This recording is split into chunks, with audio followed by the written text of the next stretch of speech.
All right, and I'm back for segment 2. I tricked myself into thinking my audio wasn't working. I went back and looked at it. It's fine. So far, I've made this little contraption. Gets me up to step 4.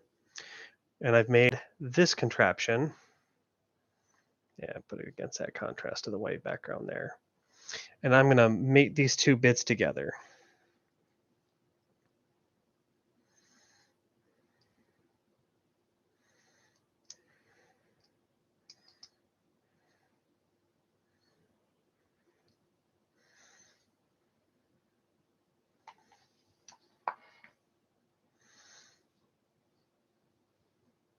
And in step 5, we're going to grab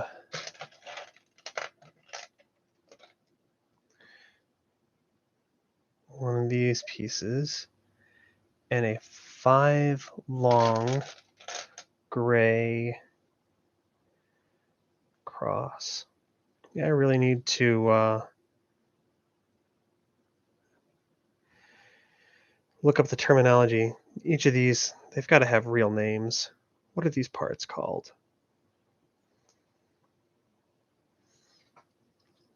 Probably sound like a fool to anyone who's really familiar with Lego. It's one of those things that I was desperate. I asked the girlfriend, "Oh, this is what I want for Christmas. Good old Lego Technic kit. Had to have it."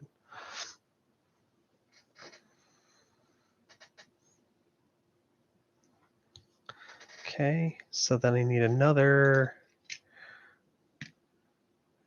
9 in length stud bit. That's this. And so it was saying we're going to attach this other side here, like so. Yeah, without that being zoomed in and just on the top of my display, this is probably horrible video, but that's fine. You don't tune in for the production quality. You tune in for the mindless, inane conversation where I say nothing and take an hour to do it. So we're going to put black connector bits into this side because we're trying to match the other.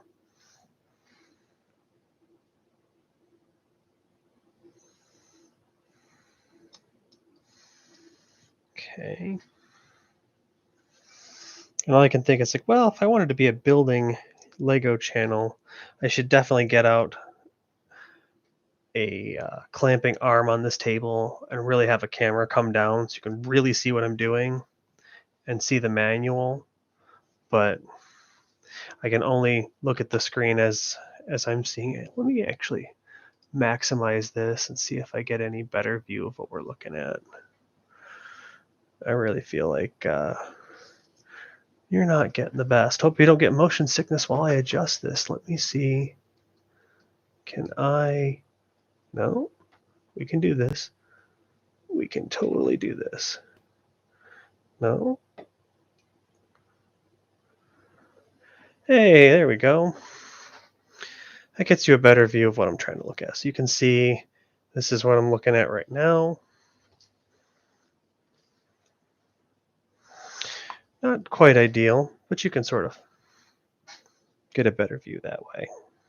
And you can see my Cocker Spaniel Ellie halfway through her cut in the background. I'm an excellent dog groomer. Not.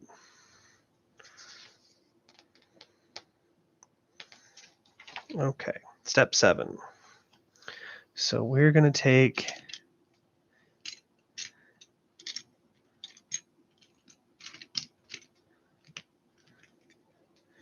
Timmy the Wonder part, and we're going to add, I had so much trouble finding one of them before. It was gray connector piece with, this piece right there, that one. Where is that one? I swear I looked and I looked, I double checked. I could never find it. And then it's like, oh, looking right past it.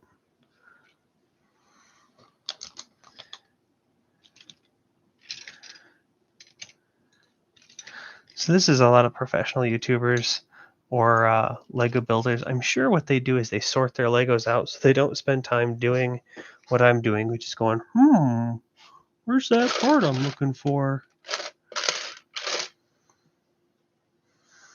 Or maybe you're one of those people who's tuning in just for that noise.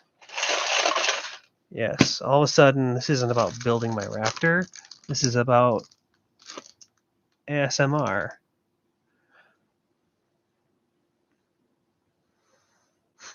I swear I'm just looking right past. So it's going to be a connector. I don't think any of these bits are the bit that I'm looking for.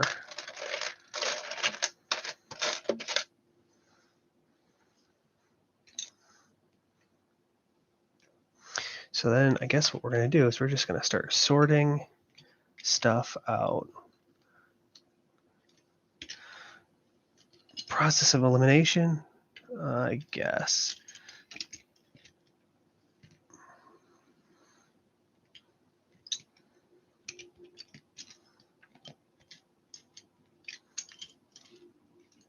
So all these are red and blue and black and even some brown. So here's similar to what I'm looking for, but it's the wrong color. Okay. Nope. It was right here the whole time. Right there in that little pile. Couldn't see it. So we're going to put that there. And then now we're looking for one of the ones that's the connector with threads. I'm just figuring like what's the way to show this off and get some contrast there. And we're going to thread that through like so. And that's going to connect in and be the mirror of what we did before. So these shall go together. Feel like, okay. I feel like I'm doing something wrong. I'm missing something. Nope. It's fine. There we go. Yes, you're getting a lovely show of my dog washing herself. Hi, Ellie. You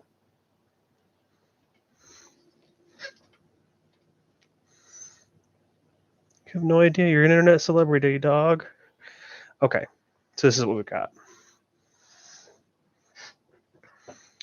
So that's step 7 complete. On to step 8.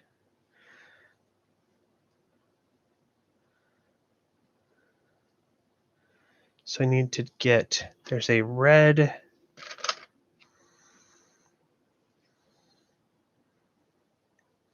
what on earth would you call this piece? So 2 of these with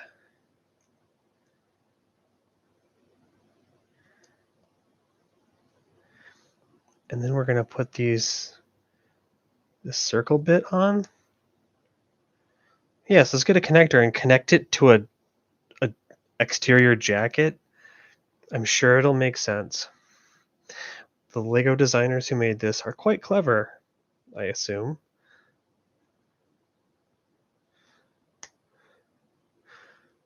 Must have some technical reason for doing it. So it's one of those things, like when I was a kid building Lego, my childhood friend and I, our whole thing was build things so that they snap together in a very stable way. So that if you build a car, you can ram it into a brick wall at full speed, and the less it falls apart, the better. That was our initial building strategy. And that made it to our take on building starships. You know, you wanted to be able to drop it either flat, or on its nose, and not have it explode into a billion pieces. Sure, that kind of makes us like one of the evil creatures from an episode of Star Trek, especially as 8-year-old. 8-year-olds are miserable, strange space creatures from Star Trek, I assure you. Okay, so now we're going to take this angle bit, put in a black connector, and then a red double through here, and then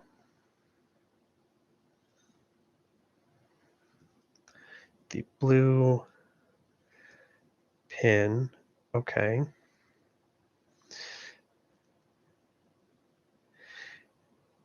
And we're going to attach that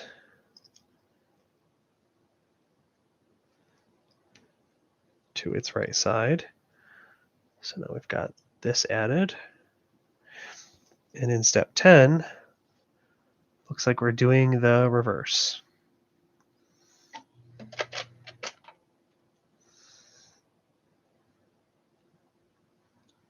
So black pin, red double pin,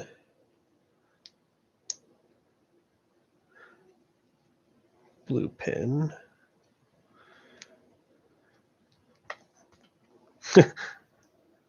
nearly jumped right out of me. It's coming right for us. Okay. So then this connects in the same way, just on the other side.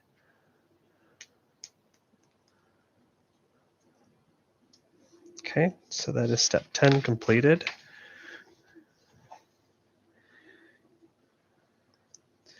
So now one of these wiggly bits. Oh yes, it's a wiggly bit. That's a technical term. We'll make 2 wiggly bits with pins in them, like Grandma used to make. Excuse me, sir? Grandma did not used to make whatever the heck that is.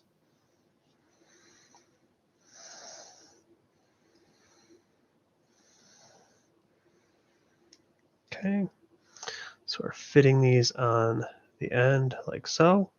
Yeah, the more I look at this, it's going to be just this tiny little thing. I imagine someone watching this on a phone later, and it's like, dude, I definitely cannot see whatever it is you're doing with that piece of Lego. Well, fortunately for me, no one is watching this. Okay, so take this piece, and we're going to take 2 of these blue 1 pin into double length, and we're making this, and then a straight 5 stud.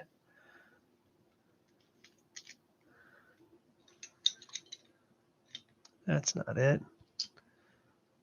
5 stud.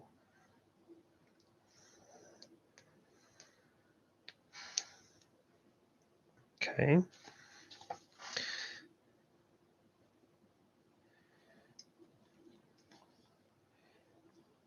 We'll leave you over in step 11.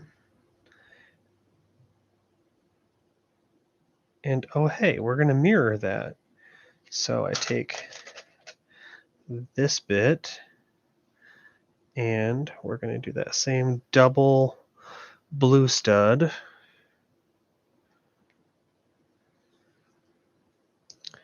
We're going to connect that up. We're going to make this. What is this? Later on, I always imagine like, oh, so what we're going to do is we're going to build this thing, and then we're going to pretend to be Mighty Car Mods, and we're going to do mods. But then I got to build a jack so I can, step 1, jack up my truck.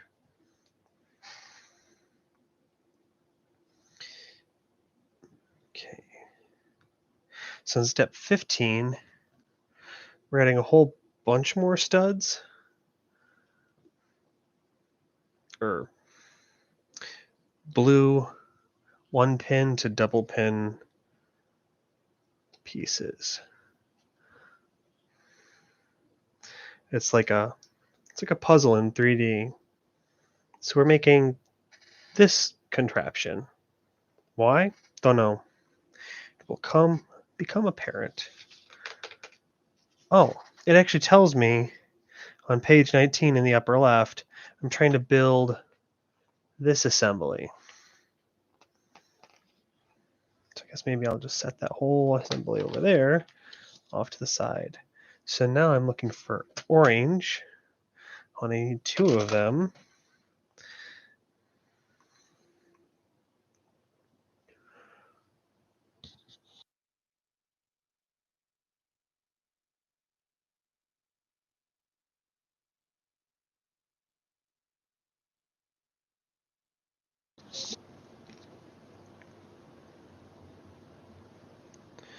So this goes through there.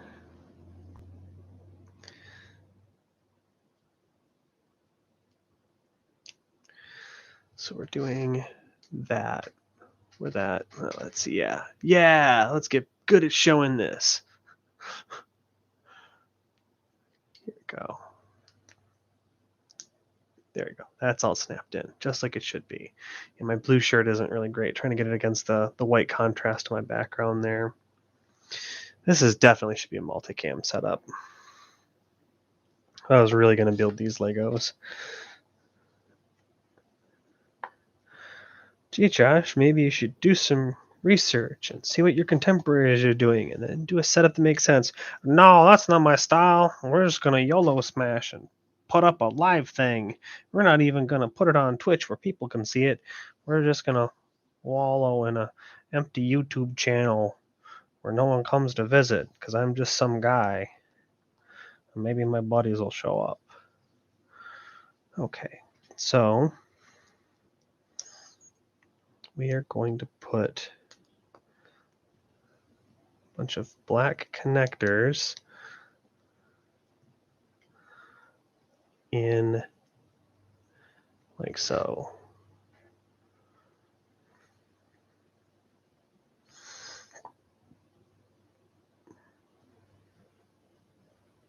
And put it down that way. And then we're going to get these weird parts.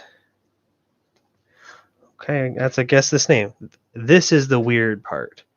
It looks like Jeff Bezos's rocket, but that's too many syllables. So it's weird part. Write that down in your copybooks. It will be on the midterm. Professor Josh, when's the midterm going to be? Never.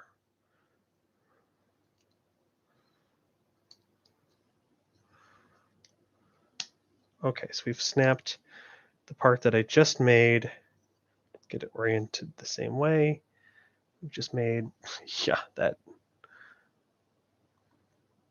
doesn't look like much.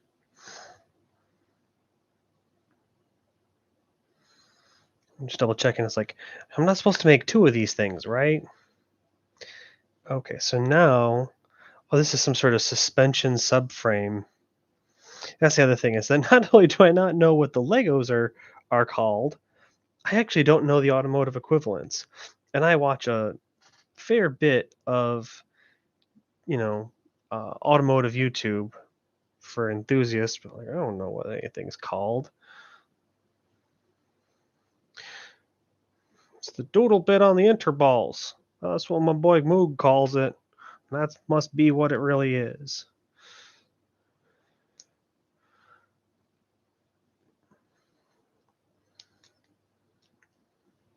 So there's that. And then we're going to attach the yellow side of these suspension springs. I'm really weirded out by how this is done because, like, is there anything that actually has springs out like that? Like, I'd expect like this to be a shock or a strut or something, but to like hold the wheels springed at that angle, that doesn't make enough sense to me. What do I know? I'm just some guy. I'm sure it will become apparent when I get further in the build. Or maybe they'll rotate them later. Who knows? Okay, so we're just going to attach what I made before to this new springy bit. Look, we can fly! Okay, so that is step 18 completed. The F-150 Raptor is outfitted with Fox live valve monotube shocks that automatically adjust to the driving terrain. Okay, so this must be a simulation of that. But side-mounted shocks, it's bonkers. It's a different thing. Okay. So now it's a 4-stud with some sort of scoopy bit that goes down, and they're careful to say this is the one you want. There's one that's almost identical that you don't want. Caution. Okay. So I want a gray 4-stud with side scoopy bit. That's just too much words. Dear Mr. Scoopy Bit. Okay. Oh, this is exactly what they were talking about. This one is the one where the scoopy bit, like the spoon, like it's spoon this way, but they want the spoon that way. And if you get it wrong now, you're gonna hate it. So where is... Okay, so step 19 calls for the scoopy bit. Oh, there's 2 scoopy bits that are done that same way. Okay. Well, where is... Okay. Am I just dumb? Well, yes, Josh, clearly you're dumb, but that's not the question at hand. What am I looking at here? Is it that they're different parts, or is it that they're orientated differently? Because I don't have another part that looks like that. Okay, so it is an orientation thing, because if I flip it the wrong way around, oh, okay, I get it. So that's what's going on. It is trying to tell me these are directional. They're not 2 different parts. It's not a 90-degree difference, it's a 180-degree difference. And you want to make sure you've got it the right way around. And you need 2 of those. Well, conveniently, I found 3 of them looking for an entire part that doesn't exist. Because I am a genius. Okay. So I've got 2 of these.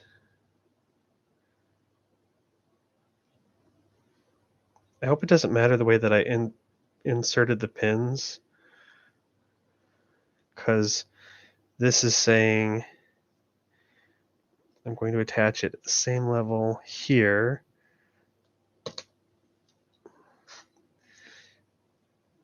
And then it's flipped that other way, but now my pinning is different. Does it matter?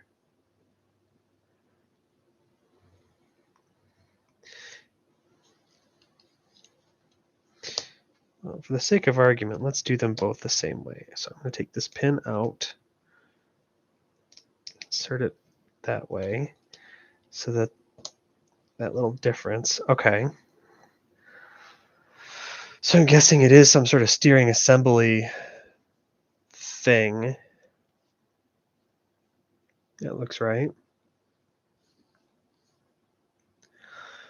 And we're getting this L-shaped thinger. So in this step, we're adhering the corner of this L shape such that it pins in the spring.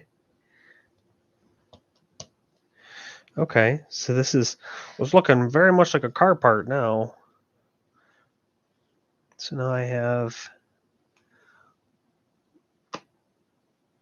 these blue pins that don't rotate.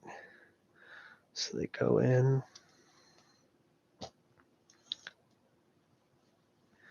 And then these black pins go in this spot here. So I've made it look like so.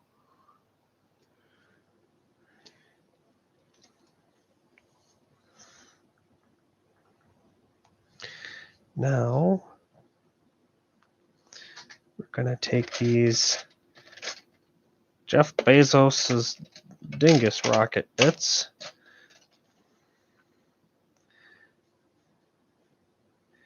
and that attaches on top.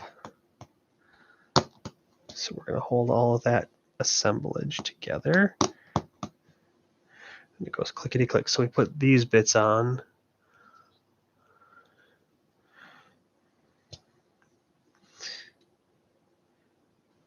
And then it's like step 23, we're going to rotate so we have a different view of this.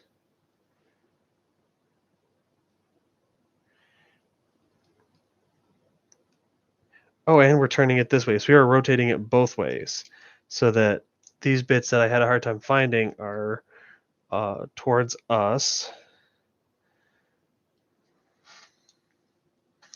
Oh, this is of course that's awesome. So now we've instead of the way we built it, which is like this, it's like why would these be facing out? That's weird. You move them this way and you rotate this whole piece this way. Yeah, doesn't that look like your suspension system? That makes a hell of a lot more sense in that direction. So now it's saying, oh buddy, this is complicated looking. So we're going to take this assembly from before and what? Okay.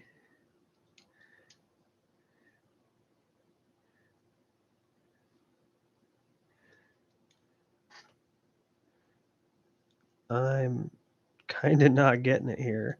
So this, did I forget a step? Yeah, because over in step 23, we rotated around and we add the other Jeff Bezos rockets. That's what I was missing.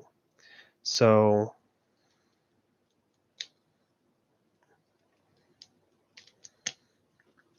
those go there. Those go there. Okay, so now looking back at step 23, it wasn't just that we were rotating it, we were rotating it and adding bits to make up for the 4 Jeff Bezos rockets bits on the upper column there. So now that looks like it should. But if I put this piece in place, like this bridging here is supposed to align with, oh, I get it. I get it. So they're just held next to each other right now. And then you're supposed to rotate it around and push in the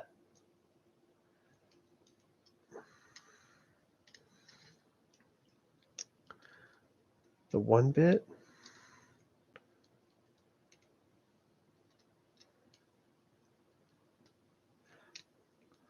Okay.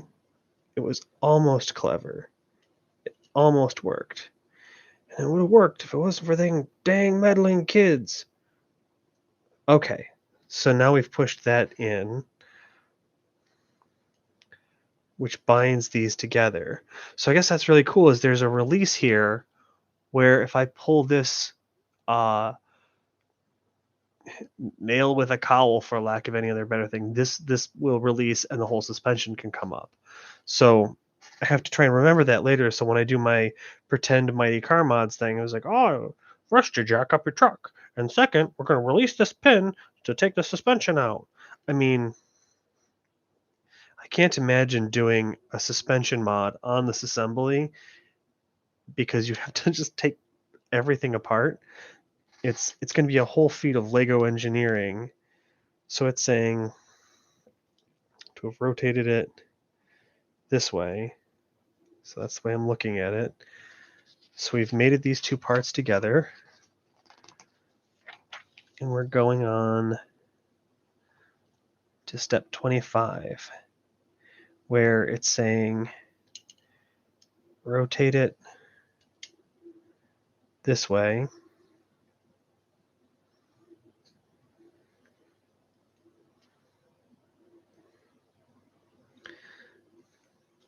Okay. So then it's saying be careful, and we want to put our scoopy bit this way. So I need this, and I need another one of those. Dear scoopy bit, where are you? Okay, you're here. So I have you. And brown 5-stud long. I really do like how it's got the little 1-to-1 match here, so I'm certain that I have the right part.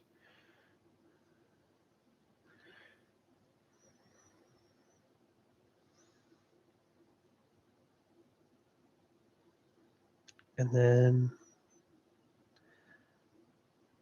it's, what do we even call that?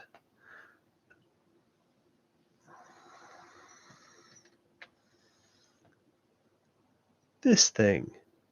It's like trying to find the best way to show it to the camera. This thing. So I'm going to take this, I'm going to align it here. I'm going to push in the brown pin. And then I'm going to finish it with, I don't know, Johnny Five's head. Okay.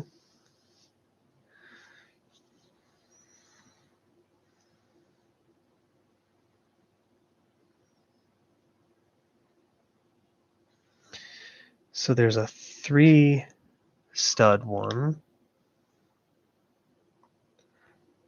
And I'm going to put, okay, this is interesting. It goes through one hole away, then through the bottom of the suspension, and then into that. And it just sort of does its thing. Oh, cool. And it's got some spring action to it. So we've just sort of made the bottom of the suspension.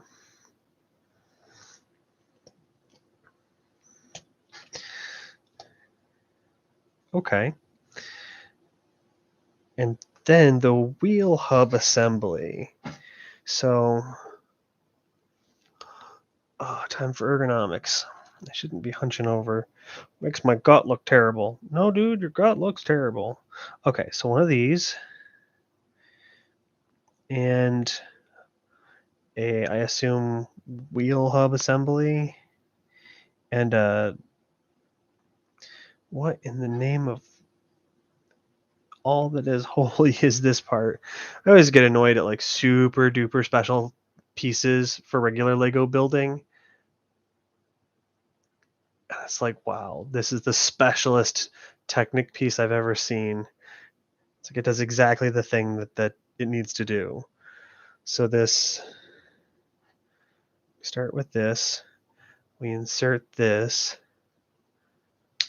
that snaps together real nice.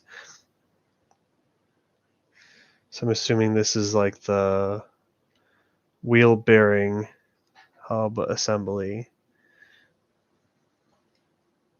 And this is saying that I'm going to put this here. And then there's red connector to ball bits that go on the top and the bottom. It's like, I'm sure it's designed to look the part, but my whole time I've been thinking like, well, what I want to do is treat it like a car. And it's like, how do you take this part out and service it? Well, you don't. It's not really meant to be a play model for simulating, modification and service events, which, okay, that why would they even think to make that? Well, it's a car, isn't it? It's supposed to modify my car, upgrade the parts. Okay. So it's saying that I put that in here. And I'm guessing these red bits click in to the Scoopy bits. They do. It just snaps right together, almost as if it's made of Lego. And I'm willing to bet, so now that we're done with step 27, step 28, oh, I guess it continues on with this. It's like I figured it'd be the other side of it. Okay, so I'm going to take yellow 3 stud bits. I need 2 of those. And then a black thin 5 stud thing. That's this. And we're going to slightly push through.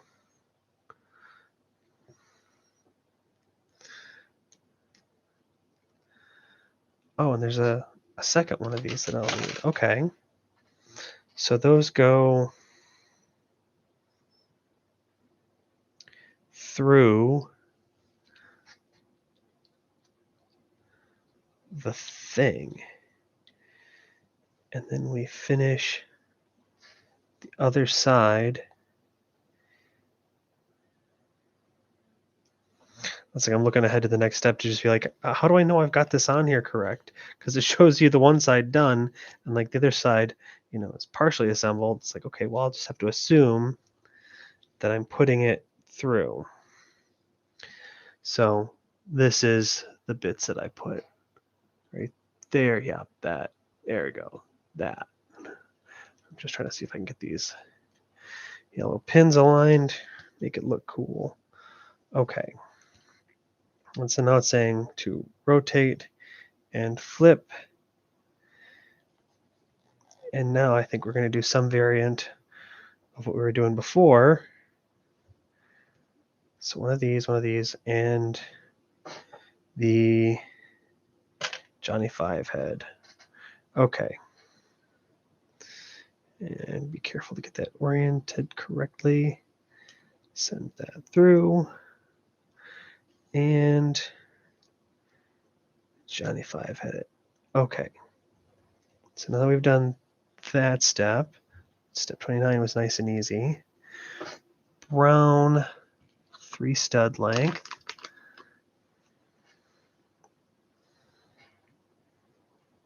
And this is the one that goes through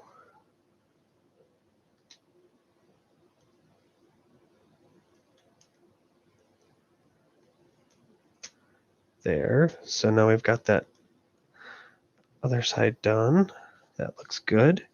So literally step 30 is just one piece properly put in. And then in step 31, we're going to do another one of those wheel hub assemblies. This time, the graphics are turned 90 degrees.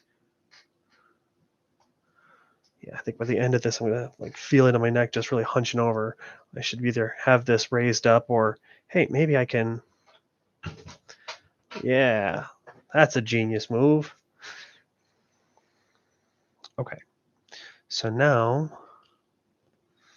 we're going to put this piece in here. I realize I'm not showing off every move that I'm doing. Can't get a great view of it. Well, that's what you get for watching the best, most professional, well-prepared Lego channel on the YouTubes. That this isn't. Okay, so the 2 red pieces, those 2 pieces, that 1 piece. And it is telling me that we want to get that installed. Same story as before, we're going to click the red ball joints into place. Snap, snap. That just works. That's all of step 31 completed. I've been thinking this whole time, like, oh, what I want to do is I want to modify this and actually put my battery kit from the other Technic thing in. And it's like, you can think that all you want, but this isn't designed for that. So maybe I'll get lucky and I'll be able to engineer something in. And if not, oh well. Yes, that's the really great thing about Lego is it's not just a toy, it's an engineering tool. Tell us something we don't know, Josh. Oh, well, it's like that, huh? That's right. It's a YouTube video where some fat guy makes fun of himself while he builds a Lego. Yep, that's about the size of it. So we're going to take and install this bit. And this is going to make it so that the ball joints I assembled can't come apart.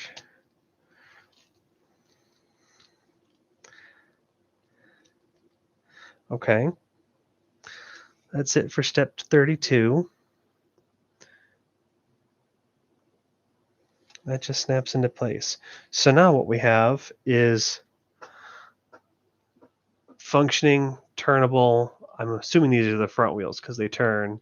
We will later attach the wheels to go on here. And they turn and they have functioning suspension. I guess I'm holding this upside down, most likely.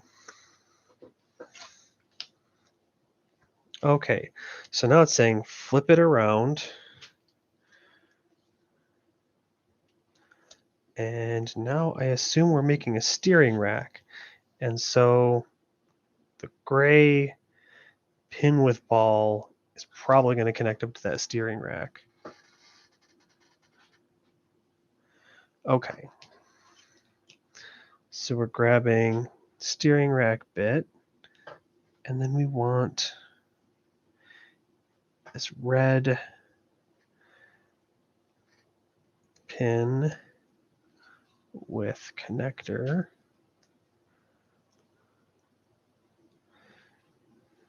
And then we're going to put red balls in it.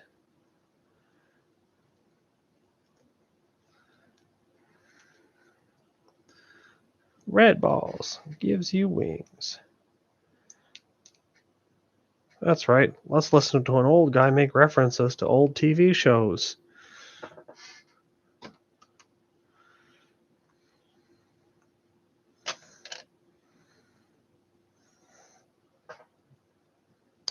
Well, it just snaps over like that. See, these are cool parts. I've never played with anything like that has ball joints that can move somewhat freely in different directions. Super neat. Okay, so now that I've got that assembly created, how on earth is that actually connecting? It just sort of sits between these other red bits and hangs out, I guess. And then we connect to the ball joints on the wheel rotor assembly.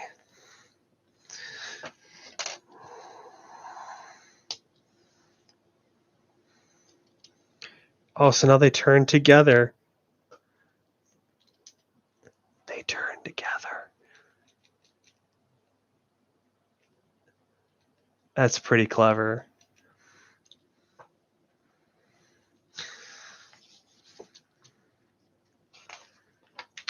All right, step 34.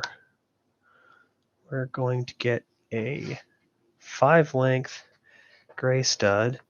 Boy, do I love just being able to hook that right next to it and see what I'm doing. And then I need a, is that a black? Here we are. This little guy, this gear. And then a yellow. Is there a stop on that so that it interfaces two together without going too far? Yep, that's exactly what it is. And then we're going to make that go through this red bit from before. I hope that isn't directional. Okay, so now what we've got, so showing you that they turn together. So now this is what we've got. So now we can turn. That's the cleverest shit I ever saw.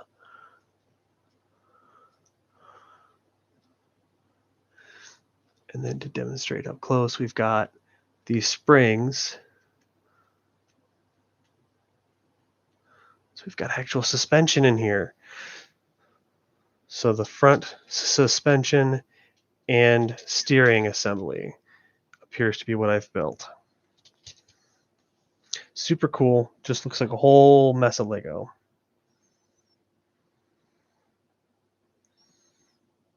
Wait, what?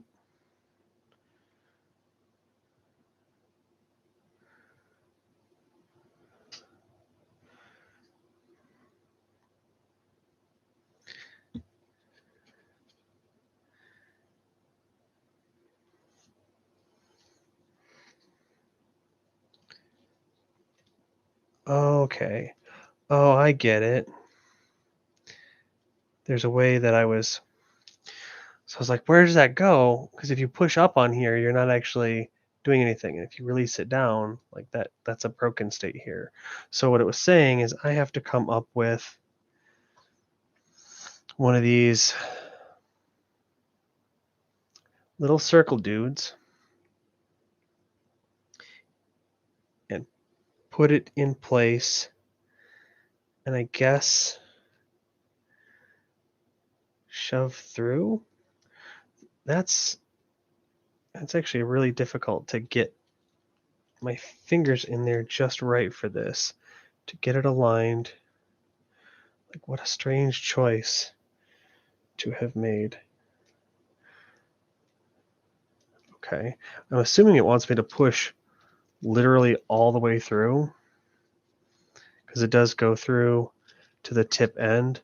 And so now what we've got is we still got that action, but I can't accidentally pull this out because it's held in by the tension on this piece. I still got that rotation effect. I'll plug something in that to give it that movement. And so at the end of step 35, this assembly is done for now. And we set that aside. Now we're going to start building an engine assembly. Engine assembly. With the resolution there, I'm sure that looks like a muddy mess. So we're going to start by taking this piston assembly and plugging in 2 black pins.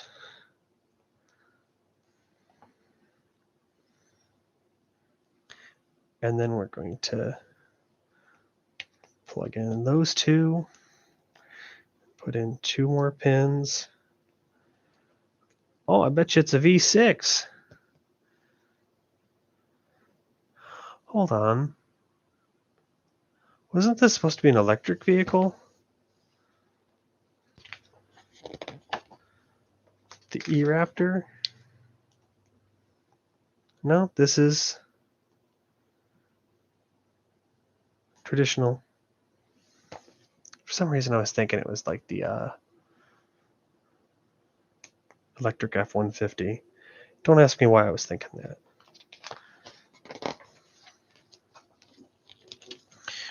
Ooh, and this is the crankshaft and piston assembly that we're going to make now. Okay, this is...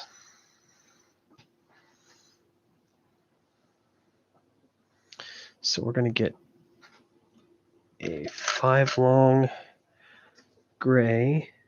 That's you, okay. And then these are, I guess, piston rods, 6 of them.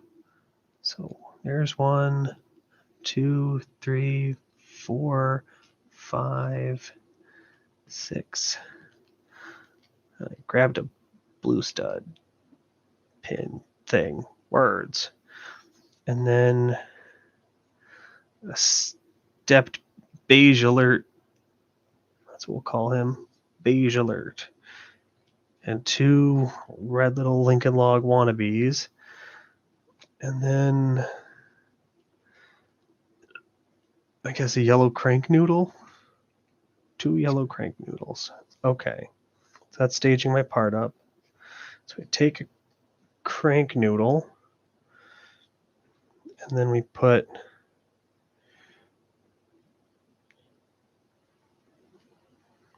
the thing going the one way and then the thing going the other way. And then we stop it with a beige alert. Okay.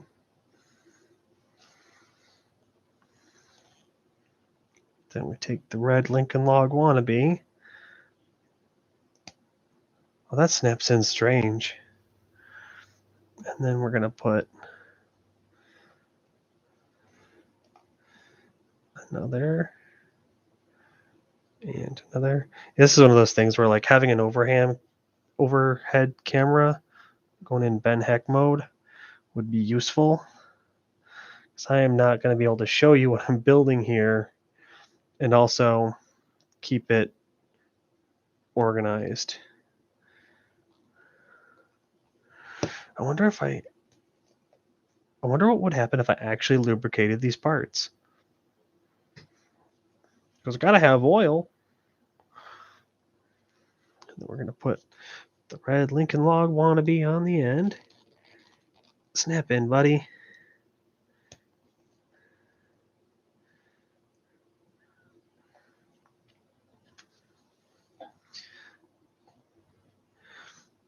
And then, so same story, we're gonna put these piston rods. And then we're gonna end it with that. Don't bend your crankshaft, son. Sounds dirty when I say it like that. Okay. So then on the end of this, we're going to install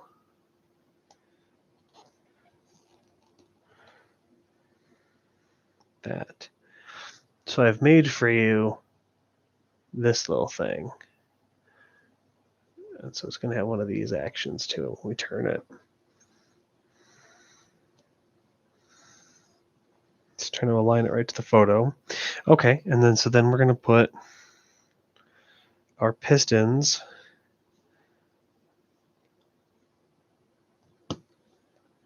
on the ends. I wonder if these pistons are directional.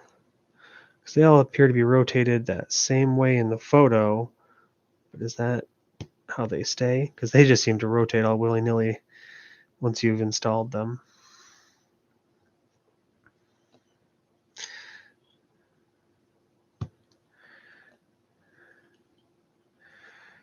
Put the pistons on the piston rods. You see the detail for the piston rings, but these aren't going to be precision fit together.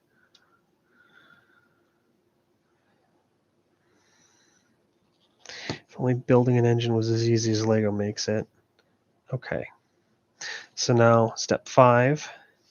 Hey, and it's got a nice little one-to-one thing. If you've installed it right, it literally lines up over the graphic. That's really nice. So then I'm going to flip our engines upside down. Engines. They used to be, to me, engines, just engines as a kid, but of course they're the engine block. So we're going to insert pistons through into the engine block. And in step 40, wait. So we're on step 39, sub-step 1, 2, 3, 4, 5. And then now we're starting step 40. So we're going to take this bit, invert it, And then we're looking for the orange stud clippy do. Yeah, I just love all my goofy names for these things. Here we go.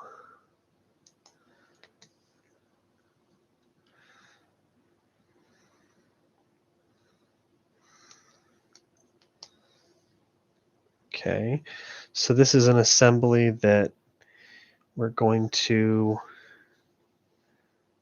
connect crankshaft and the block to. Okay, so we've added this bit. So we've got these pistons sort of hanging in the wind, these other pistons that are there. So this is going to be the action that we'll get. Gotta show that forward boom boom power. Oh, I'm foolish. So I pushed these pins in all the way, and it turns out the graphic doesn't have them pushed in all the way. So I'm gonna reset their position. That's always double check your work. Double check your work.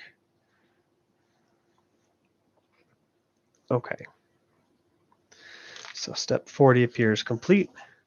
Step 41 with sub-steps. So we're going to do that same thing of get a piston block,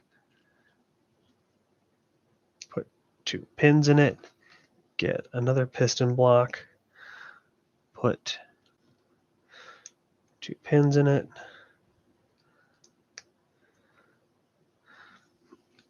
another piston block, put 2 pins in it. So we've made another assembly. And then it's saying in step 41,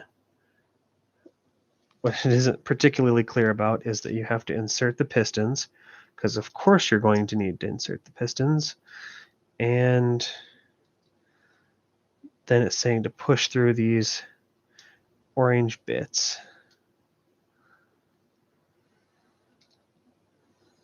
Come on. There we go. Just got to get it at the exact correct angle. There we go. So now we've got that assembly. So you can see the crankshaft in action. I'm really hoping I'm using the right terminology here. I've disassembled a Dodge engine once. I used to have a 1999 Dodge Intrepid, and I lost my ass on that car. Engine blew up with 100,010 miles just as soon as the powertrain warranty crapped out. The rods were all bent to hell, and the essentially what was happening in that engine is that these parts are supposed to be just machined together nice and tightly. So they're supposed to do like one of this actions around the crankshaft, and around here you've got the piston. Well, these bits, your piston rods. So it's supposed to have that piston rod doing this nice smooth action next to each other, where you'll have your different rods doing sort of this action. Well, they were slapping against each other, shaving metal bits off into the oil pan underneath. Great stuff. Thanks, Dodge, with your 1999 era 2.7 liter engine. Really screwed the young poor kid that I was. And that's why I'll never buy another Dodge product. Then again, I'm buying a Ford Lego and my Ford Escape transmission blew up, but that's a different story.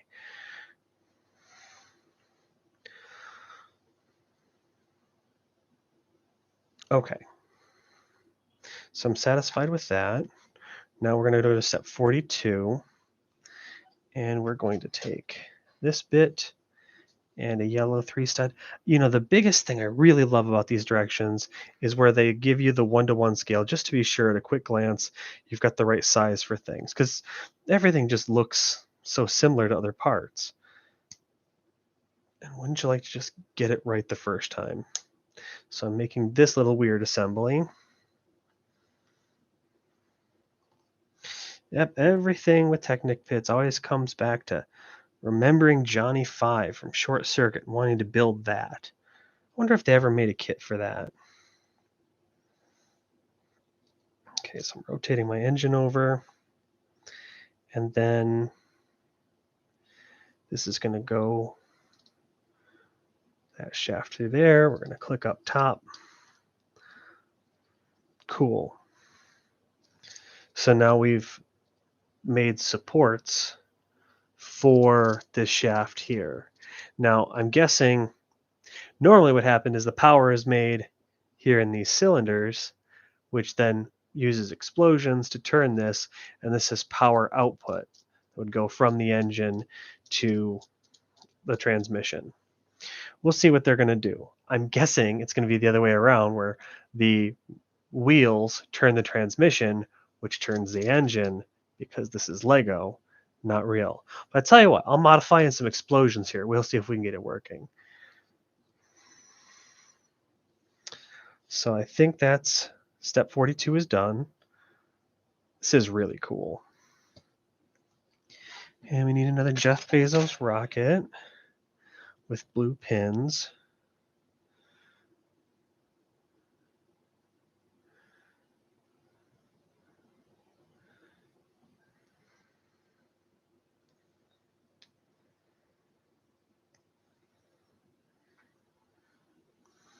So these go through in those positions. And then this one goes there. And we're putting the little circle cowl.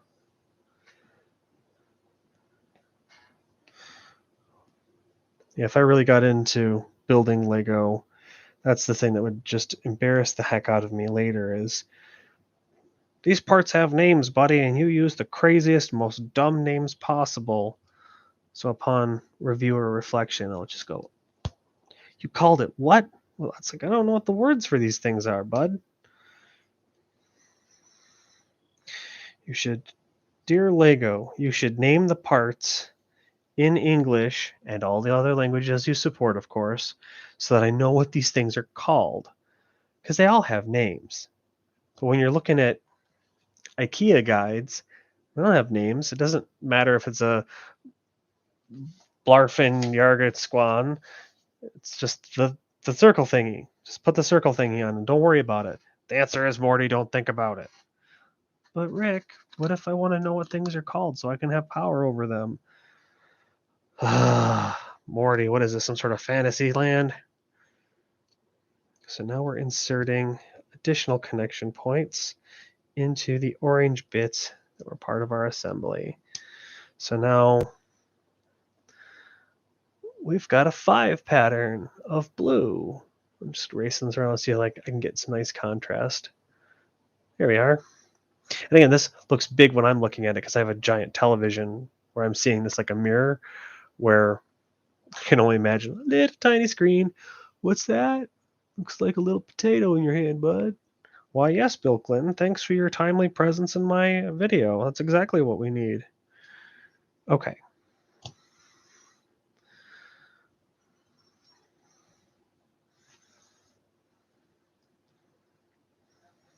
My favorite math teacher always used to talk about Al Gore and how he had rhythm because we were studying algorithm.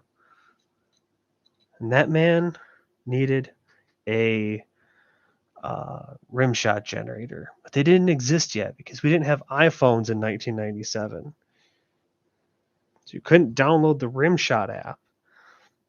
You had to just go ba-doom with your mouth like an idiot. So I'm going to take this piece and I'm going to do this and then that. And I'm going to do it twice because Lego said so. Well, if Lego told you to build a bridge and jump off of it, would you? Yeah, and I would have paid a premium for it. And it would have come with deluxe packaging. That's not what we meant, son. Okay. Well, answer remains. Yes, I would buy a Lego bridge and jump off of it. So now I've added this set of detail. I don't know for what reason. We have got side connecty bits. That's done right? Yeah. So I'm guessing that could be a spot for us to motor mount. Something that's going to not turn that connects to this blue bit. So I remember when I first started playing with Lego, all the pins, you didn't have multiple colors with multiple configurations. You just had the, gray pins. And they didn't hold anything. They just held things together. They didn't stop motion.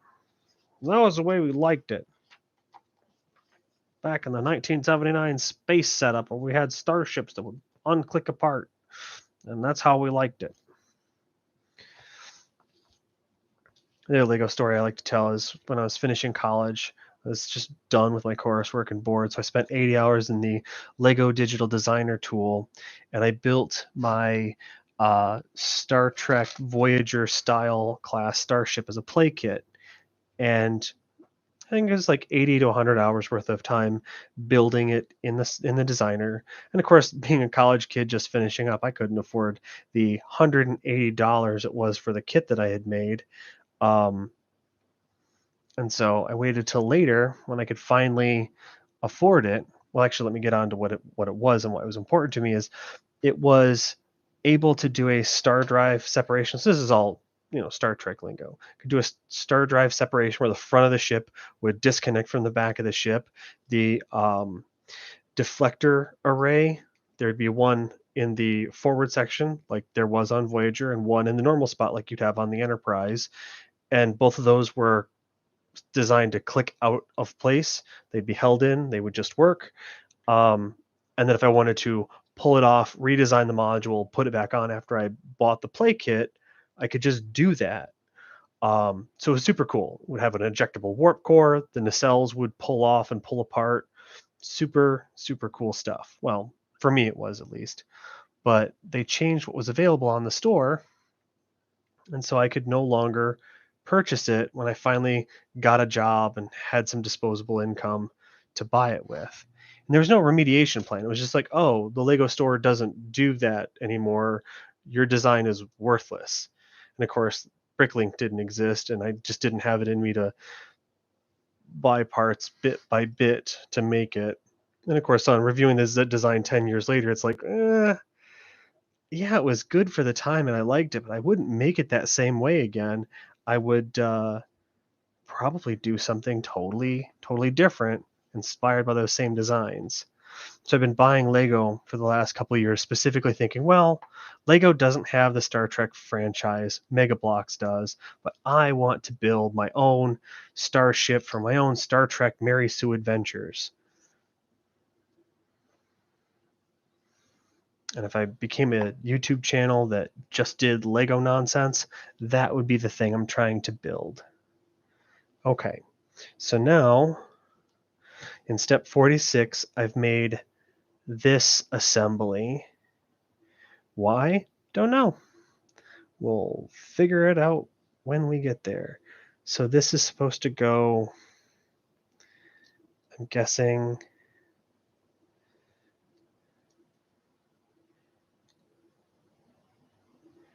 like so. Yep, there's no other way for that to connect and have it work. So only one way. That's what I really like about these Lego instructions is it doesn't really give you a complete picture. It only gives you the one angle. But if you really look at it, there's only one way to do any of these things. And I was not expecting 47 to be orientated that way. Let me show you what I'm talking about.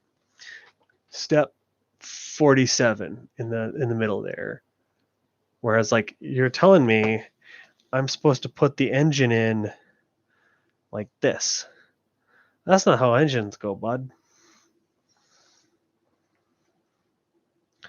So now let's see if I can flip and rotate.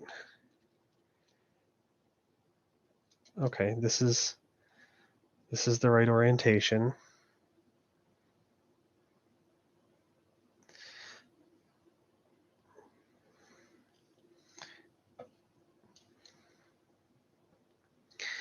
And so we're going to flip this onto the motor mounts.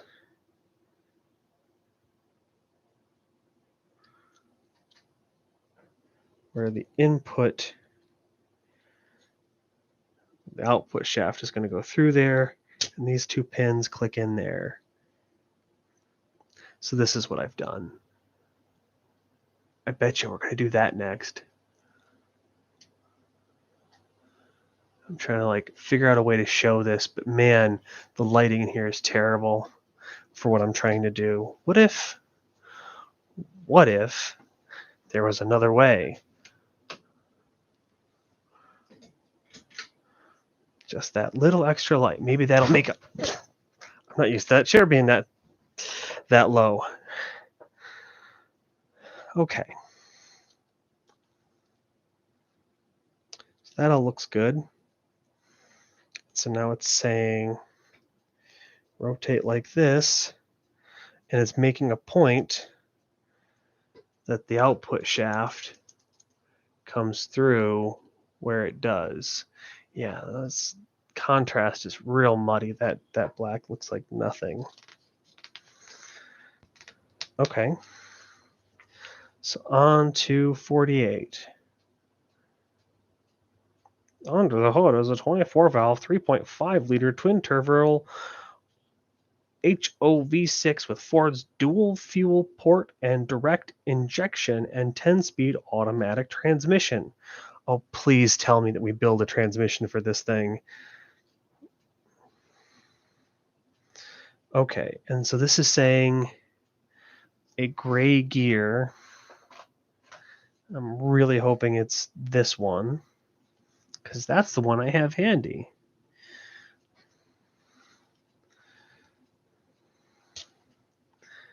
So we insert that, and now I have a gear that drives that activity.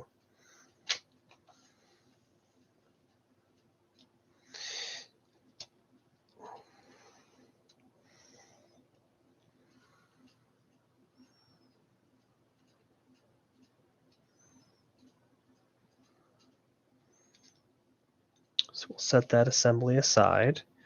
Starting on step 49, we're going to take this wacky pack and we're going to install these black connector with 2 wide cross bits, and then on the lower section, just the regular black pins. I wonder if there's like a Lego engineering YouTube series or something that walks through like, here's what these things are actually called, so you don't sound like an idiot on your live stream that no one's watching. Okay, so there's 2 of those. Always the thing that I found building in Lego is really double checking, like, how many parts did they say you're using? Did you use the parts that they have in the box? Because if you don't do that, you're going to do it wrong. And if you do it wrong, you're not going to be happy. It's not going to have a good time.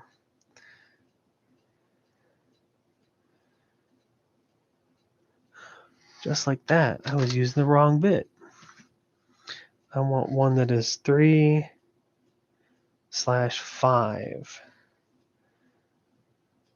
It's 3/5. This is the right one.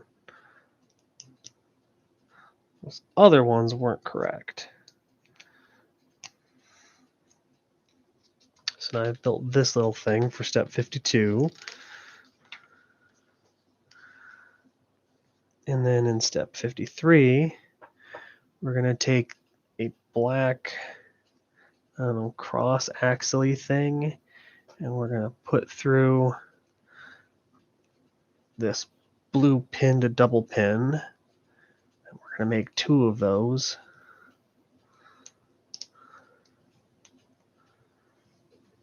And we're going to put them on the sides like so. But Professor, why are we doing those? Nobody knows. 9. 3, 6, 9. And the tips of those go into the blue bits.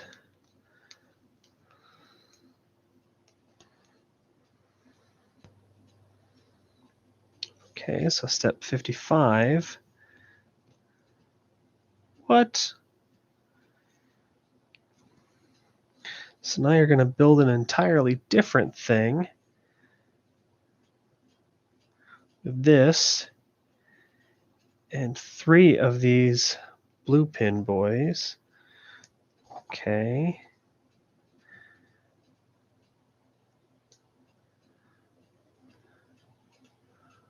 Oh, we're in 15.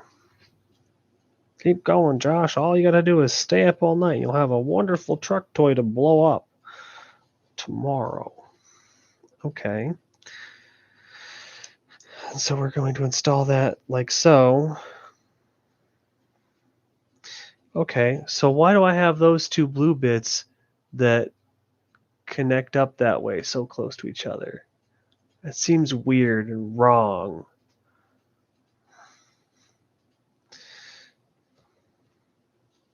And then we're going to make a similar part again to mirror that.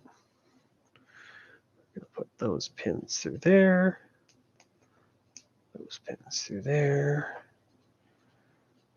those pins through there.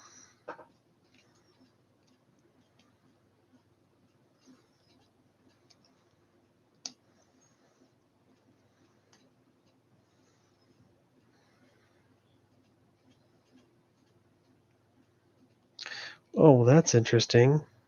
They actually didn't tell me to get those out all the way, so I'm resetting those. So again, double check your work while you're doing it. So these blue things, I just pushed them all the way through because you figured, well, why not? That's what you're supposed to do, right? No, they're probably going to put something in between there, and then we'll snap them in. It's time for my not sponsored by my water people break. Do you like pop but hate diet soda but can't drink the sugar because you're a fat person like I am? Enjoy green bottle of carbonated water that tastes like nothing.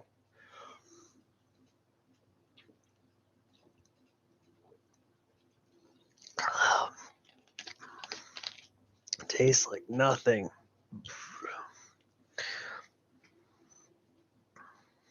Okay, so that's step 56 done. And step 57 is, now we're just going to conglomerate all that crap together with the crap you made before. Oh, it's just this busy bulk of parts where it's like, what am I connecting? How am I connecting it? What does this make sense for? So we're going to, just like I was guessing, push my blue pins through to the next bit. Get them connected up so that the assembly you just made is the other half of the mounting mechanism for the engine. And I'm willing to bet in the next step, we're going to pin these things together.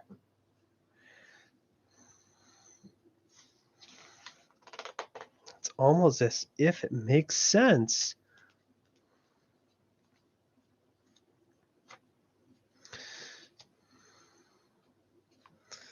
So we need the ones that are 2 by 4 that I accidentally tried to use before. And I'm supposed to do this. And of course, the angle Lego has chosen to show me here is obtuse. So I think that's right. And it's showing me on the other end. So the blue ones, they don't move. Like once they got there, it's friction fit in place. Okay, so that's that.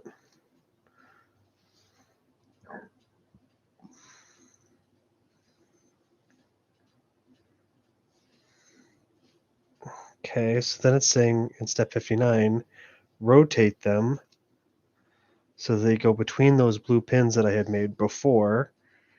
All right. It's an entire page just to show that off. Well, it's uncluttered and makes it easier to look at.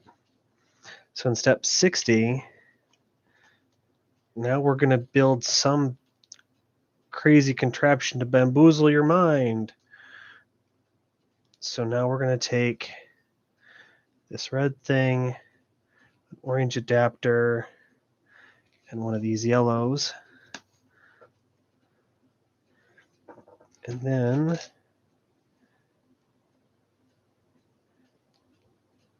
always snap two of them in, two of these little things.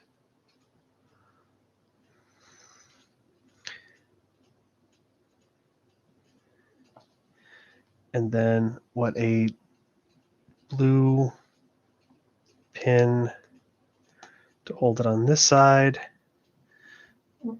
and a red pin on the other. And if you flip it around, it looks like that. Okay.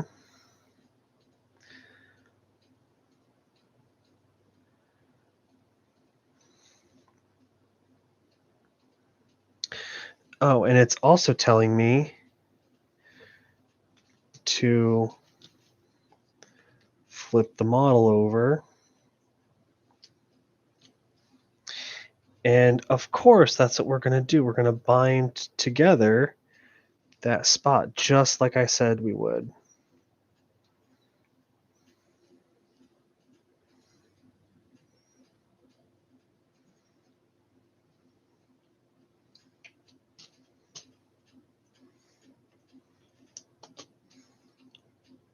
All right. So now the bottom is held in. And then we're going to do that same process again in mirror for the other side.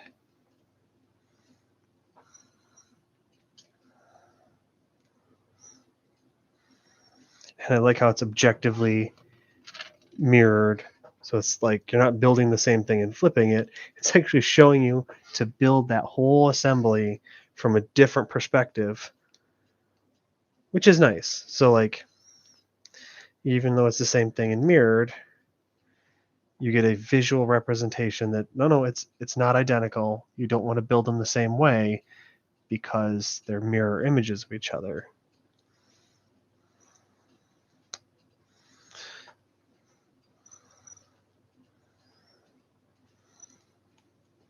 So step 61, I have made this fantastic little doodler. And then it's telling me to flip it around. And we're doing that same trick where we're going to pin those together. And if we get it just right, it'll go right into place, which it did. Cool. So that's step 61 completed. Step 62. So now we need a long black piece. Perfect. A long red piece. That's 10 long. Perfect. And an orange thing there, and a gear. So we're going to yeesh. Take the red thing, bind an orange to it, put that one in, and then, so it's trying to tell me this is going to connect up in such a way. So if I rotate this assembly, the idea is that this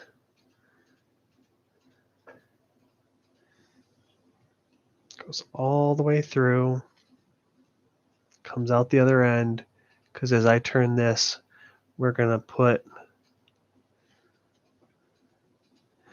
the gear. So I've made a mistake already, and you see what it is? This is that orientation thing I'm talking about. The red thing is on the right, yet the red thing is on the left. We flip it around when we insert it, and so in this other thing, it's the black part that's coming through. Well,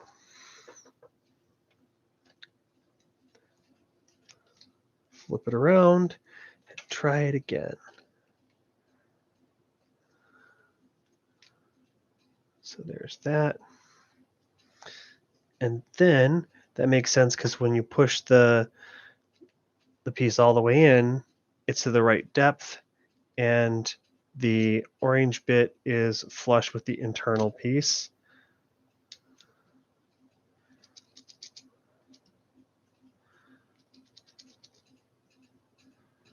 So that moves freely. So now I can turn this red bit and get my pistons moving. So I've moved it over here instead of having it over here. So what I thought was going to the transmission is actually going to some front flywheel. No, that's not what that is. I don't know. Belt assembly is going to hook up there. Whatever.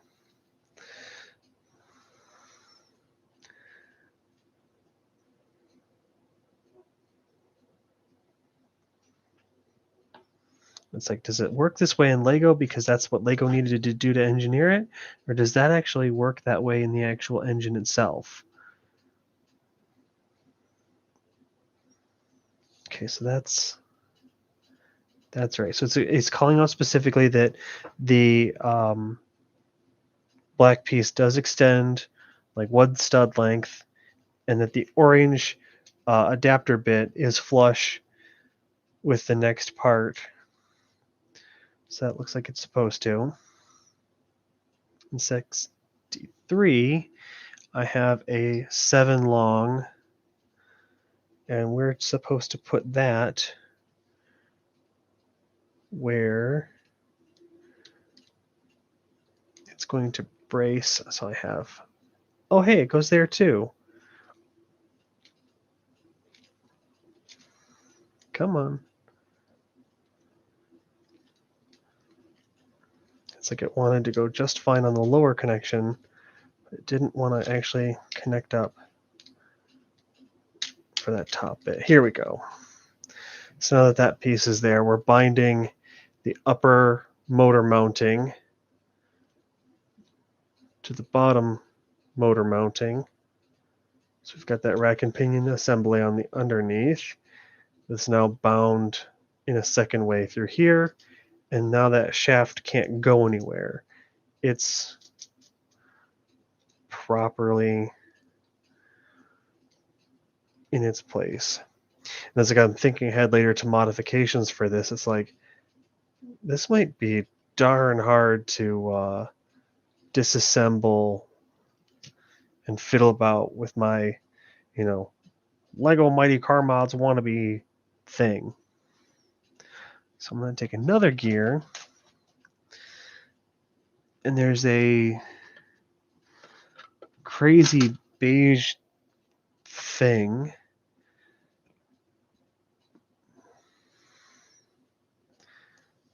Okay. And there is a red gear.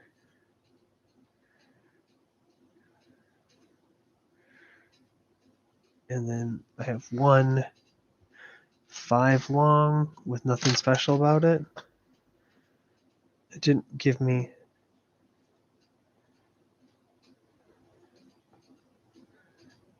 Yep, here it is.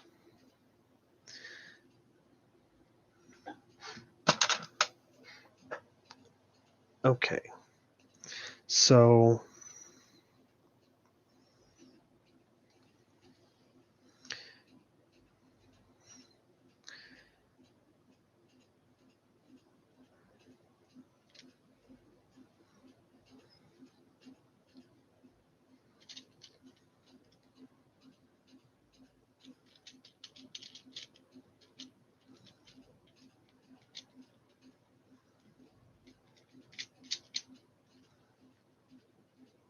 I really don't understand why we're doing what we just put in here.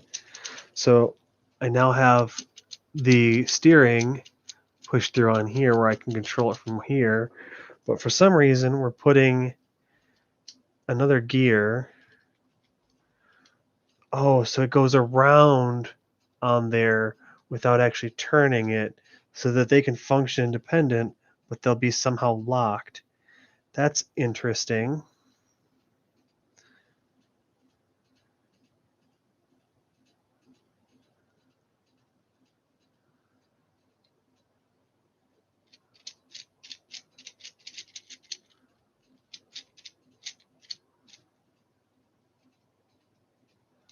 Oh, yeah, okay. It's like, what happened? It stopped playing. The gear that you haven't locked down isn't locked down.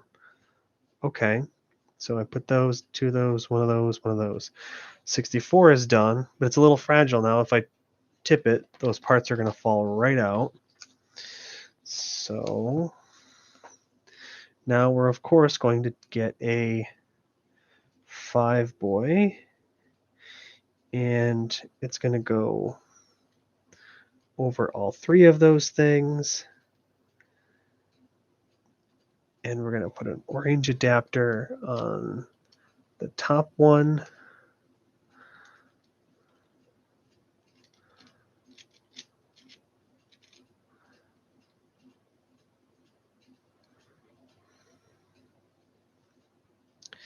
And yet again, a different orange. No, don't be lost. On the middle one. So that's still controlling the pistons.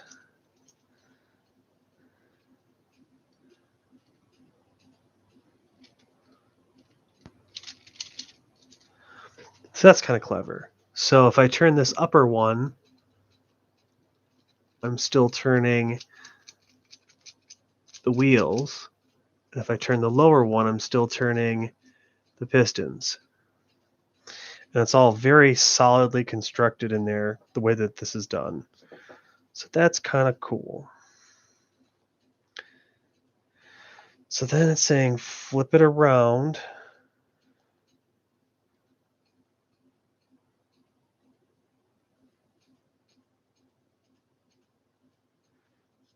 This way, okay. And I'm going to take the 9 long. That's the line long one. And it's going to connect those pieces. But why?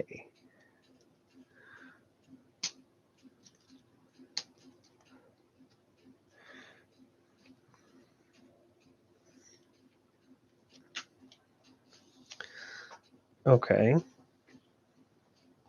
So that's it for 66. We just put this bracing piece in. Why? Don't know.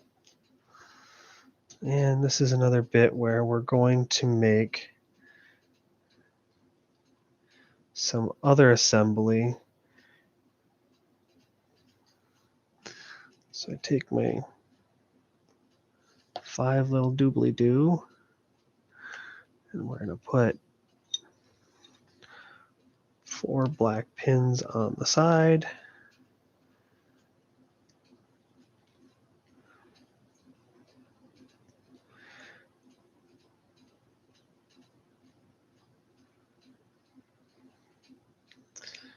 And of course, it's what, 1:30 in the morning, and my cat's like, "Hey, human, you're up. It's time for you to pet me.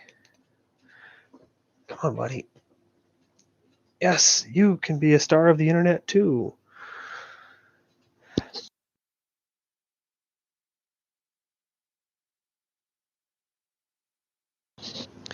Yes, this is our intermission where we pet our cat. This is Nigel.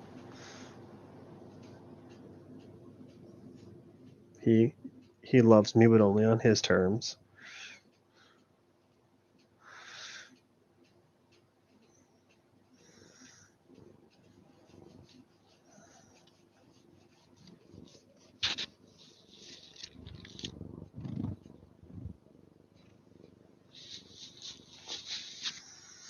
was hoping to catch that on audio.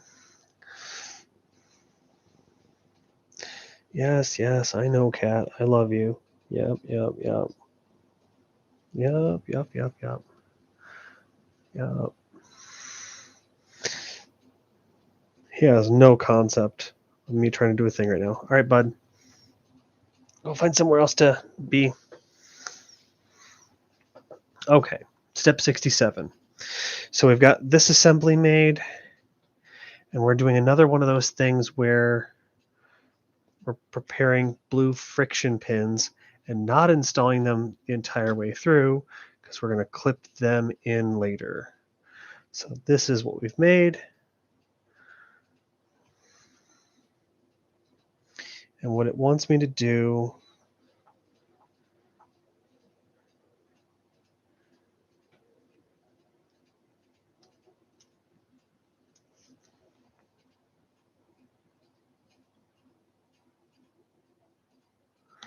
that's where I was hearing weird noises from my refrigerator. Okay, so we've put that in, and then we're going to push the pins once we align it correctly so that this assembly, I'm guessing its goal is to cover my gears here so that as we turn for the pistons, that this assembly is protected and covered.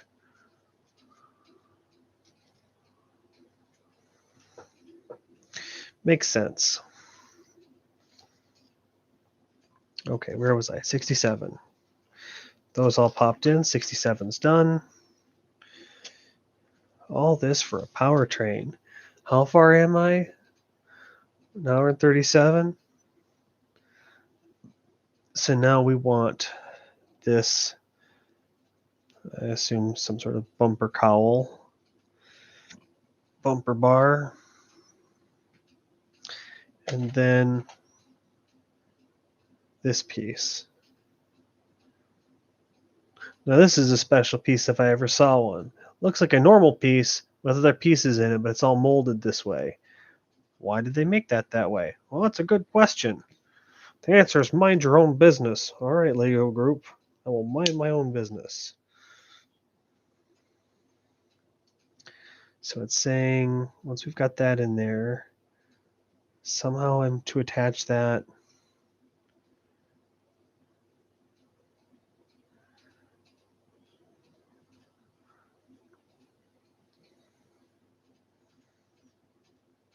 How am I attaching that?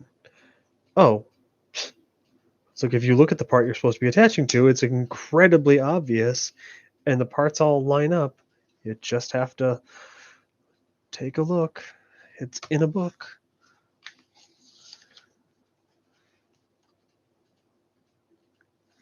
And so now I'm going to make, what is this? This piece. We're going to put a red bit in here, and then we're going to put a blue bit for snapping and a black pin for whatever.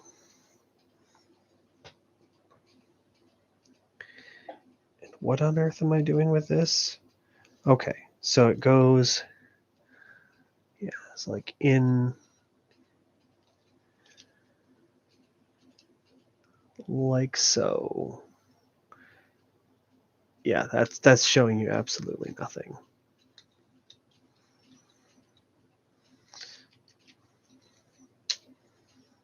So those are connected, and we push that blue pin in, so that gets a real stable connection.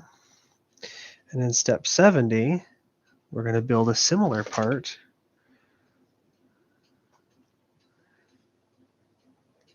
We're going to mirror it from the other part.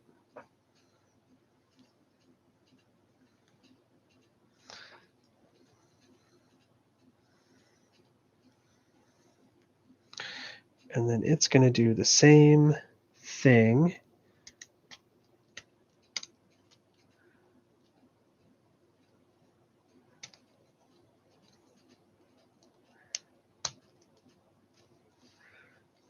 Push that pin in. And that's it for step 70. So we've got these side mounts set up with extra pins on both sides.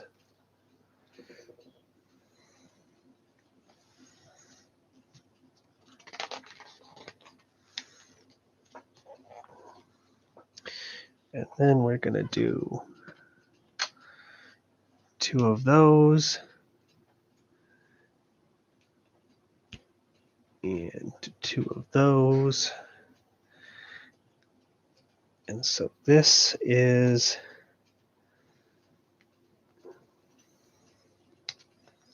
those bits.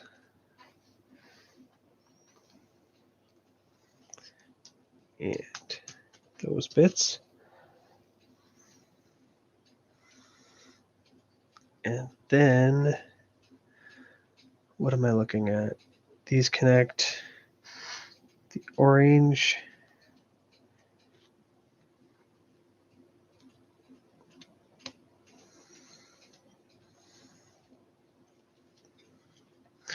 Well, this will be real solid when it's put together.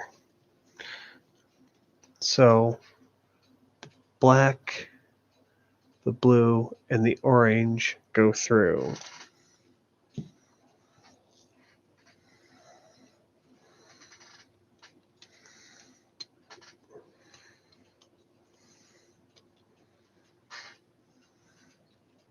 Okay, so that goes together perfectly. So again, that's a lot more stabilization on that upper area for the engine block.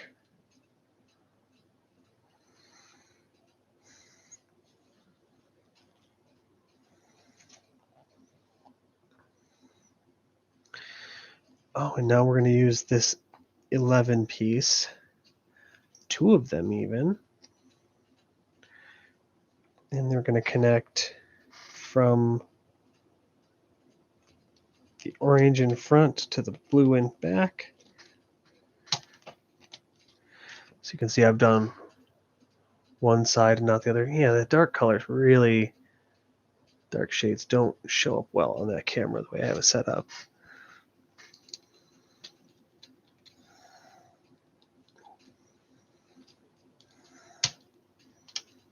So I've got that second side installed, adding, I don't know, further rigidity and boxing to it. Rigidity. Yes, rigidity is a word. Optimized for off-road use, the Raptor is fitted with 4-wheel drive as standard.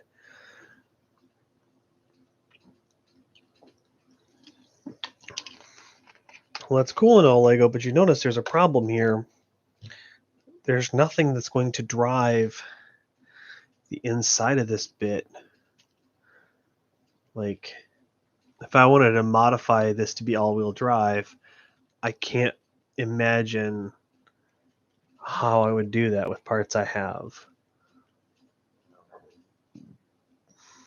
Because you'd have to have like the motor assembly in this wheel hub. There's no way to drive it from the back that I know of. But that's okay. It's not supposed to be that. This isn't an RC car, Josh. But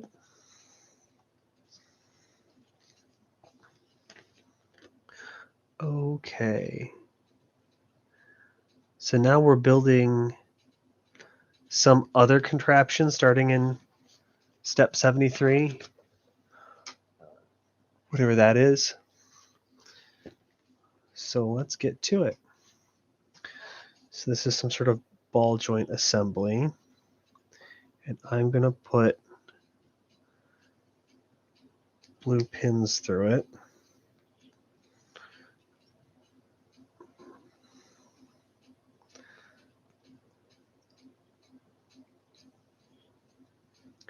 And then it says make one of these. We're going to attach that.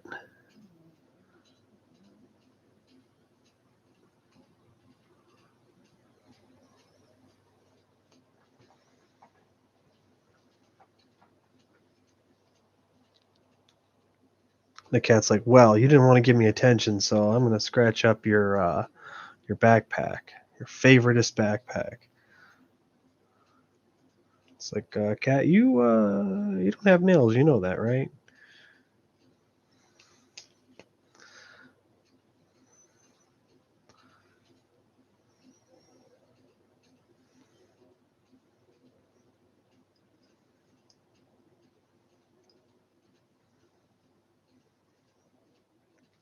Okay, so that's step 75.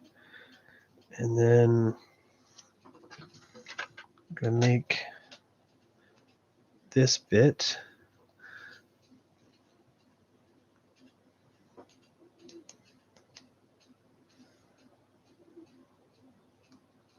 Nope, if you don't put it in correctly, it's not going to work right.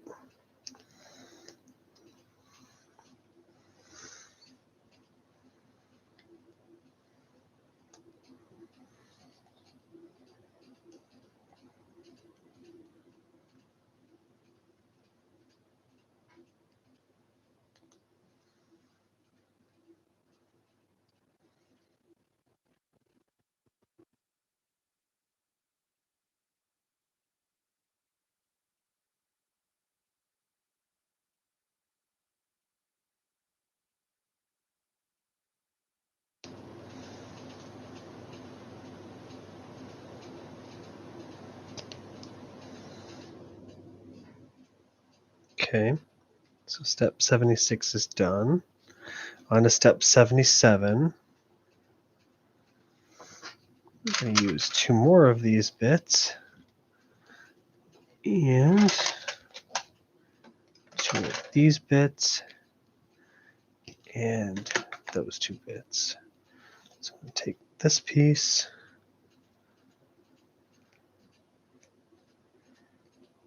Start that through.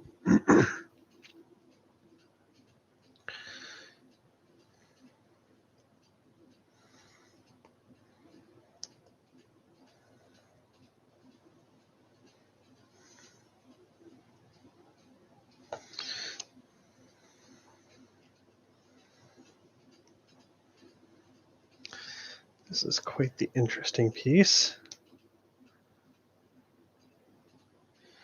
Okay, so since I've made that, it wants me to connect there.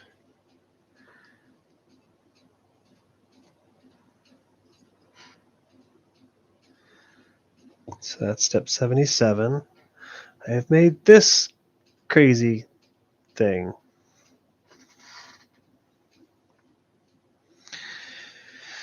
And we're going to take this.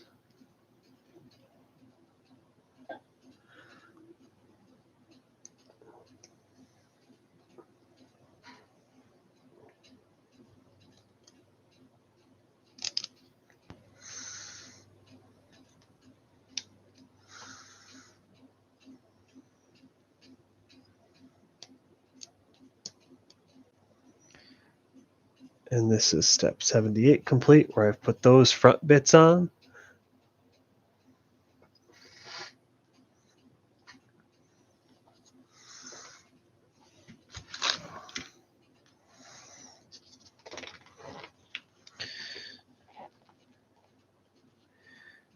And these bits.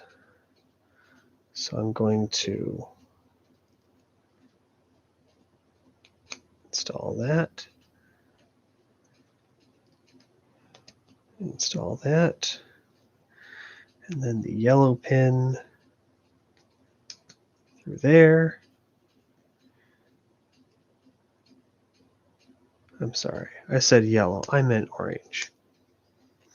And I do this weird color transposition thing. I knew this was orange. I said yellow. I will mix the words up, but I'm not colorblind, I swear to God, which I have explained 15,000 times in my life. Nope, I just said the wrong word because I'm a derp.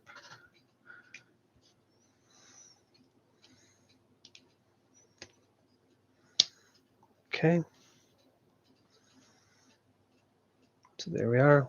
Attach that and our side bits.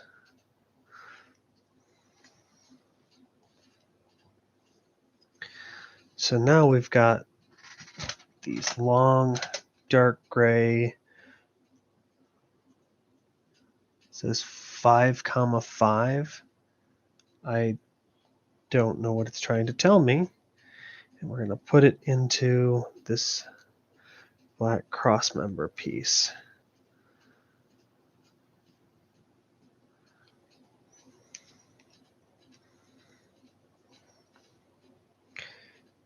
And then, okay, so these white bits are going to be used. So we insert that along.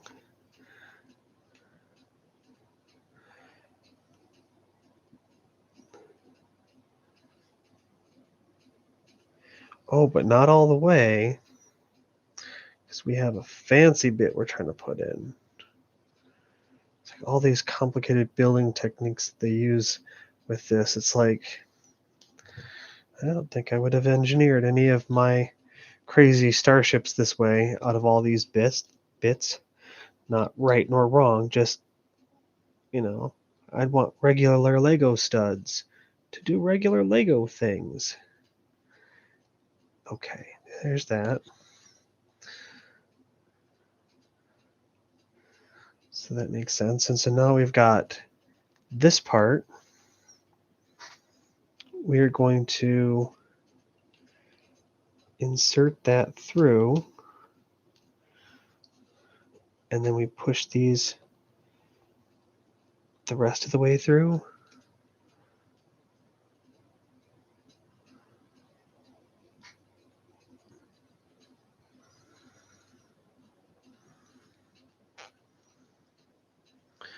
All right, how am I doing this?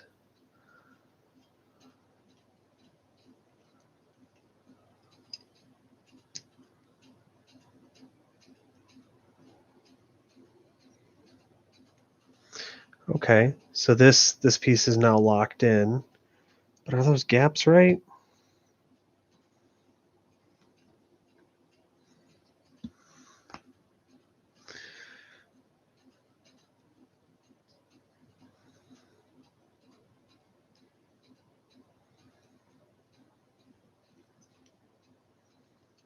Hope those gaps are right. It doesn't seem to like go all the way. That bit of gray you can see, I figured that would go like the rest of the way in, but I can't tell because this is all assembled if that's gone through properly.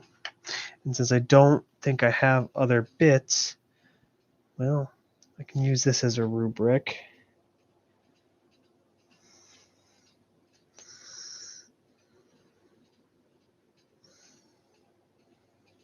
Yep, that has gone all the way through. That's how it's supposed to be, because I'm aligning it up with that one-to-one picture.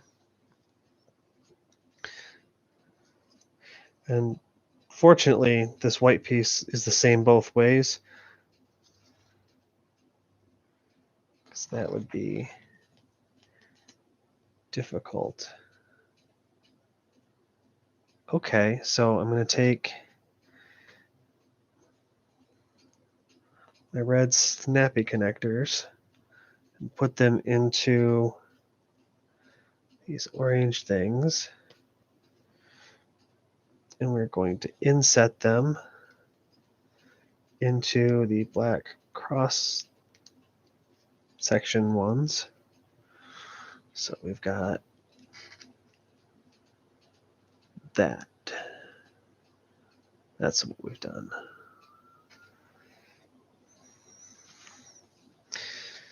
And then we're going to put in different pins, because of course we are. It's all pins. I don't think I've experienced a single Lego stud in this so far. This is all fastened completely with Technic bits.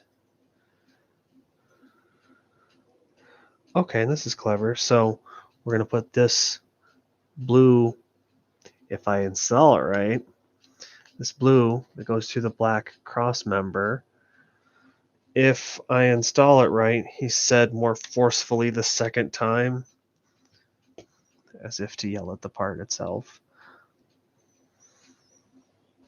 So that's going to add stability and rigidity to whatever this is. So that keeps that locked in place.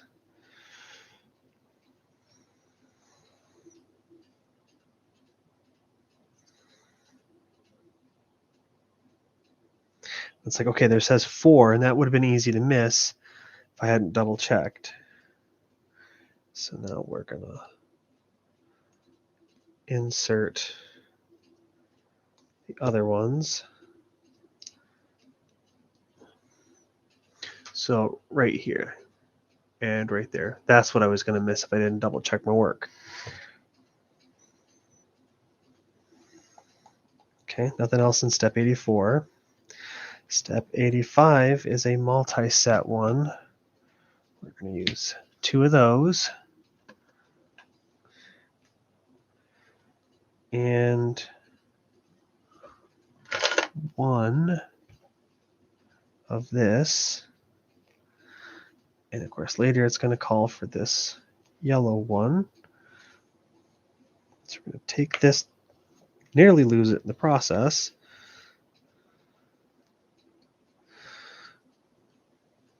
And put 2 of these together. Why not just make the part with double width? Well, we already made it, and we're Lego. This is how we do things. Okay.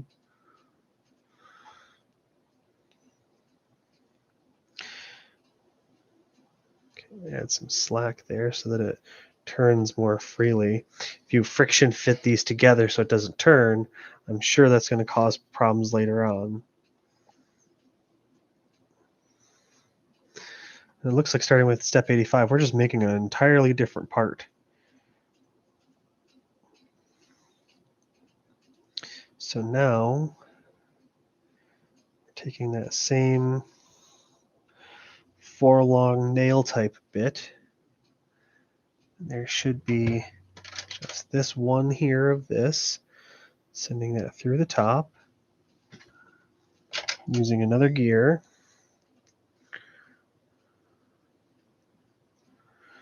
Making sure we didn't overly friction fit. And we're assembling this together with what I made previously. So why am I doing that?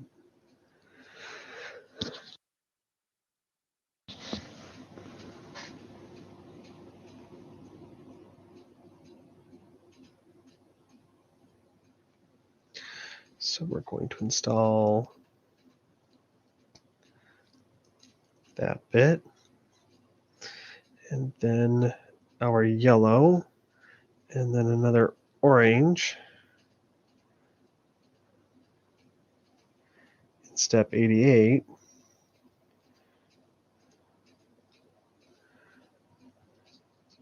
So we're apparently trying to move movement from this to 2 Technic studs up. Why are we doing this? Well, I'm glad you asked. It's a great question. I don't know. Okay. So we're going to take the red snappy bit, put it into an orange, and attach that for step 89.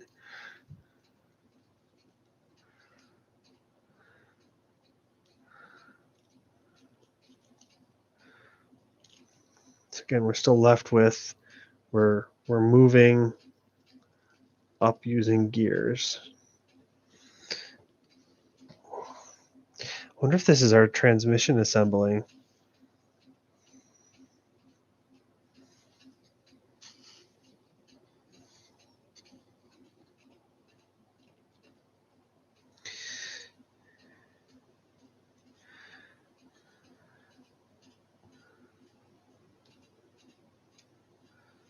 Okay.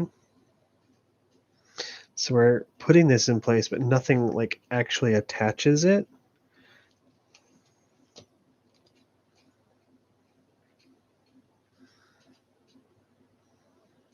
And step 91, we're going to use 2 of these nails and 2 of these circle jacket thingies. Put the nail through the jacket, and we're going to pin it through the assembly we just installed and into the orange bit from a prior step. Okay, that makes sense. That all works.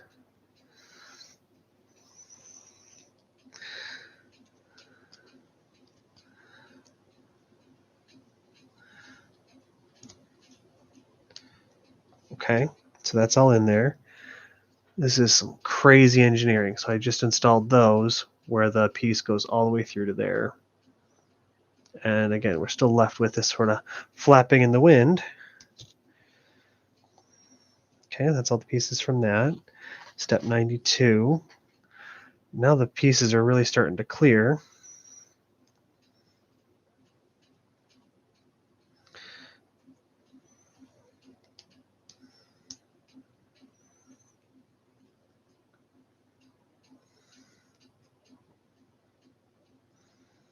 So we've made this doodad, and then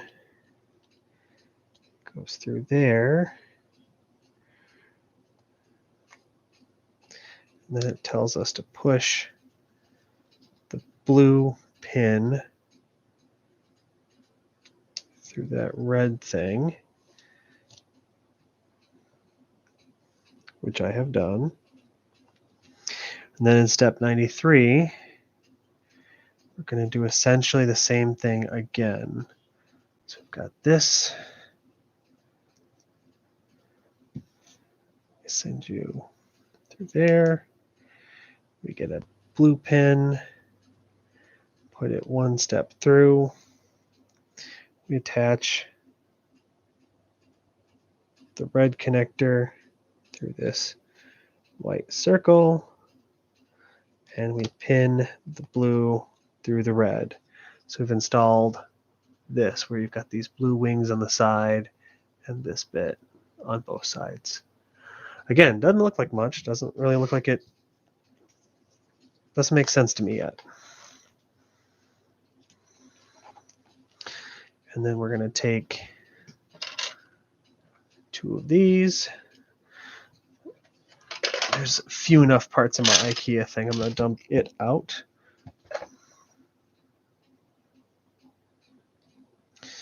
This blue pin on the corner. Okay.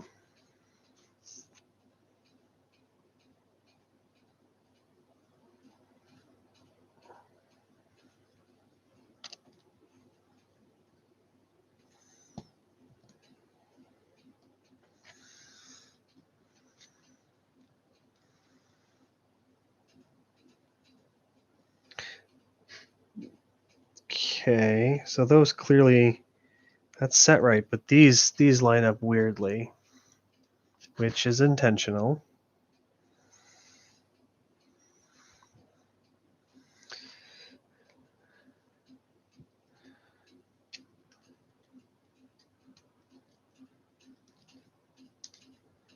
Okay, so that's step 94 done. Now on step 95, we're going to take this very long 13 stud and 4 studs on the 4th stud in on either side. We're going to put these beige connector to not connector things, and then these half size. Oh, I clearly did this one wrong. Did not put it in far enough. Okay. So making this, and then another blue snap-a-doodle-doo through there. And it's saying this goes through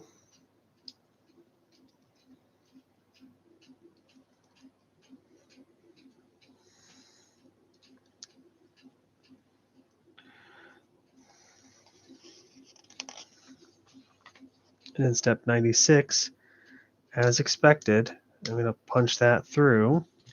So I'm making a connection from this piece to that piece.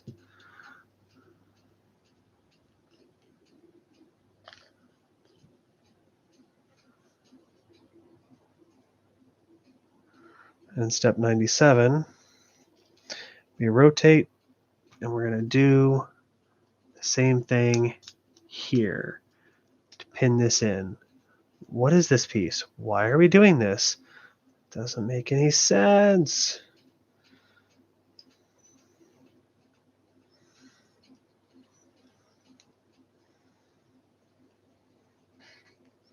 Okay, so in step 98, we're going to get the Johnny 5 head, and in one of them we're going to put the red bit, and then we're going to put this gray adapter Dougal, and I'm going to make a second copy of that.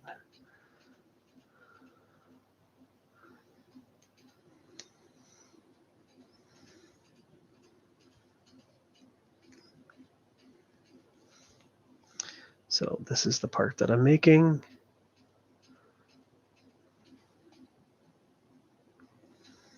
And we're going to put this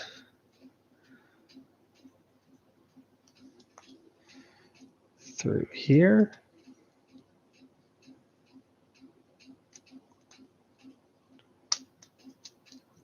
Okay. And then on the other side,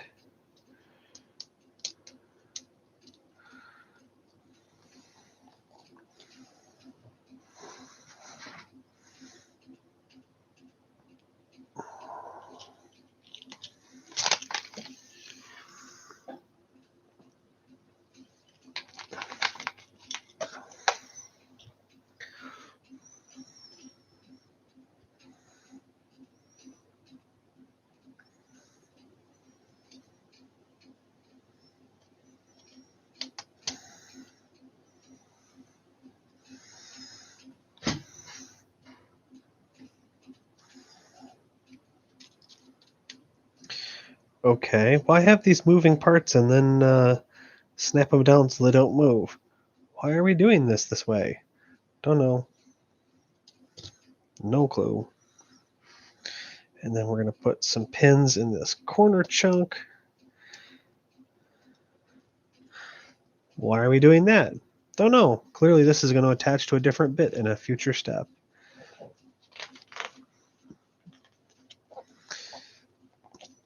So now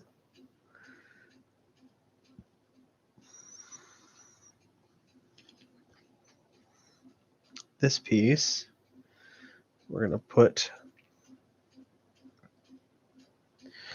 red double connectors into them. And we're going to connect that through this piece.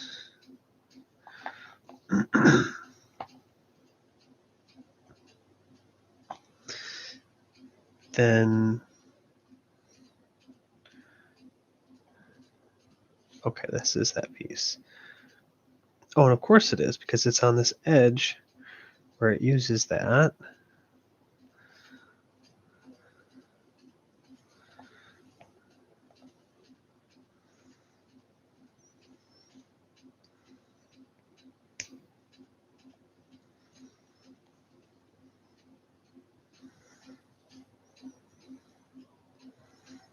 So I have made this.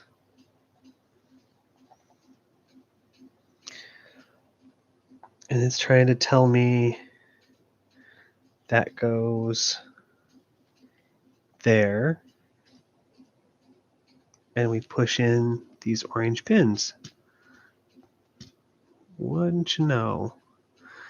Now, this can rotate right now, but it hasn't told me to, so we're not gonna.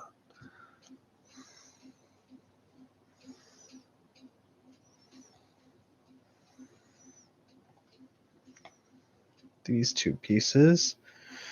Okay, so in step 102, I am connecting it so it doesn't move the way I just demonstrated.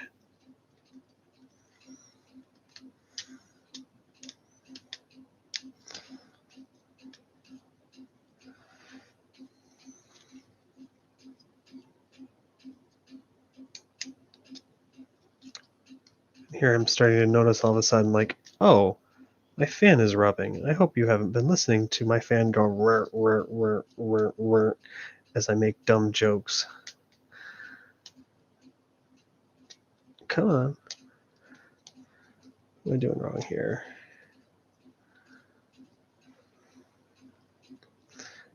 Doesn't want to go.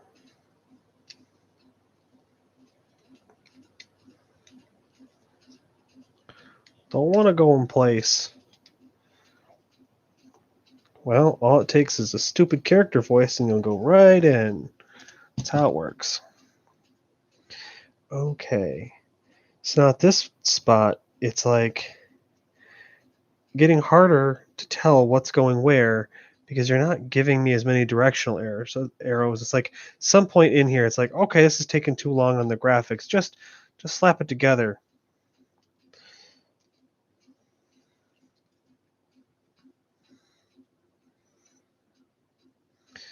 Or maybe there's just some elegant thing about like, well, no, contextually you just put the part on, so of course the parts that you're looking for are going to be where we're focusing on. Okay, so this and that. I'm very much running out of parts from these initial bags. So those are those parts installed. Step 103 is done.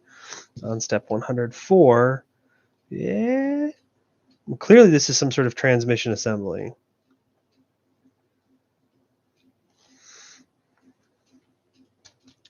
So we're going to rotate parts around. We're going to rotate this parts around. And we're going to connect up through this red bit.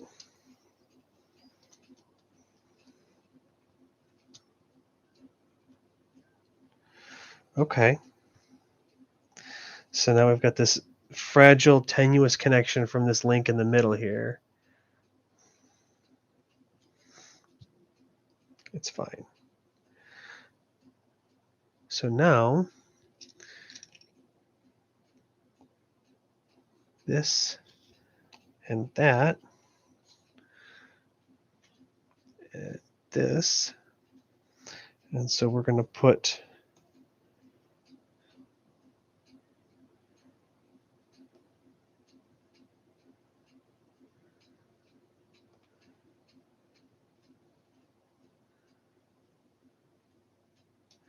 so it doesn't tell me to move these bits down, but clearly I have to because I need to install those there. Come on. Is that how this works? Just use a character voice and it goes right in? Sounds real dumb when you put it like that. But of course, that's how it works. Use my dumb character guy voice. So that's on the upper ones. And this other one is a lower doodle that goes, right? We have to put this like that.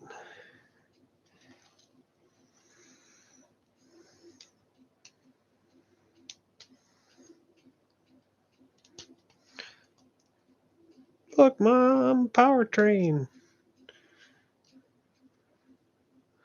Okay, that's looking nice and connected.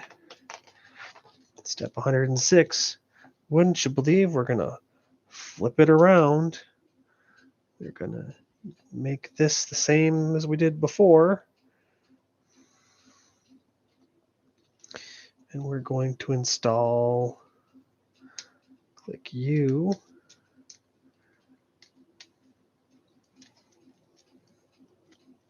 And of course, since that one side went all the way in, it's going to be difficult. Here we go. Pop that pin there. So that's in a good spot. And then, again, we have this flip down. Dear Lego, you didn't tell me to flip it and reverse it. There's some song about that.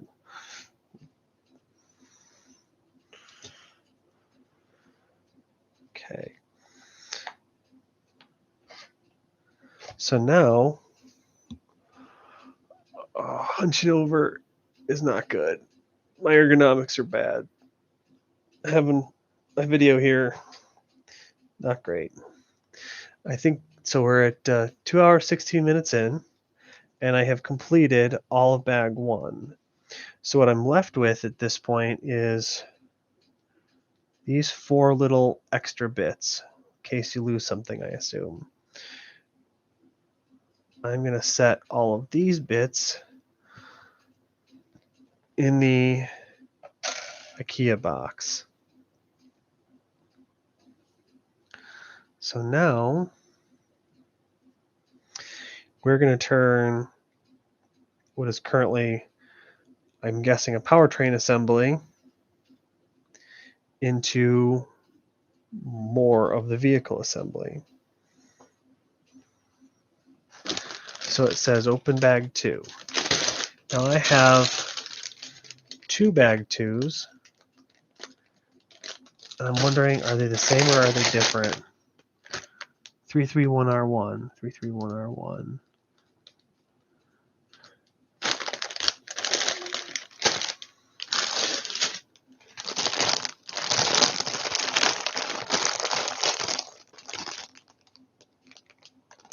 These are not the same.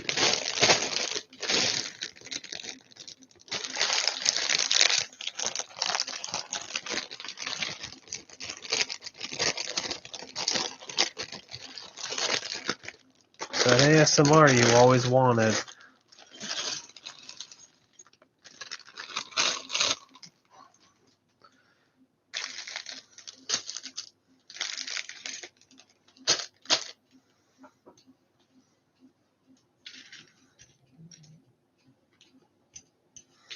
So let's go and start by doing some sort outs. Because if you're organized with your build, spend less time when you have a lot of parts on the table going, where's my part? Where's the thing I wanted?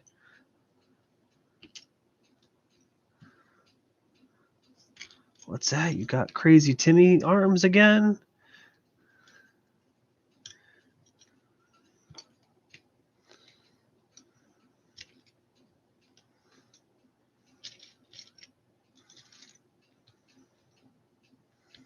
Oh, I thought that was a different piece. No, turns out it's still a crazy Timmy arm.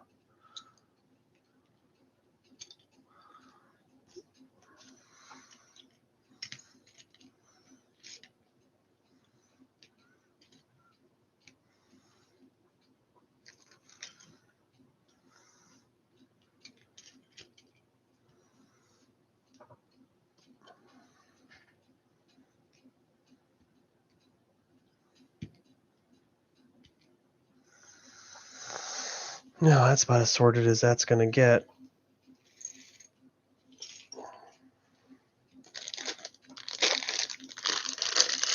And we're going to use the IKEA bin for all the tiny bits. Now it's going to make it impossible to see me sort through that, but this way it makes it so it's a lot harder to lose all those fiddly little bits. All these tiny little bits, I accidentally drop them, get all over the carpet.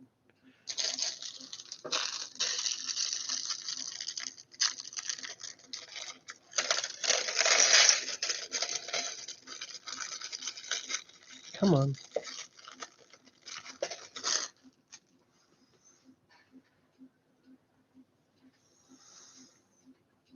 And we still have an additional bag 2.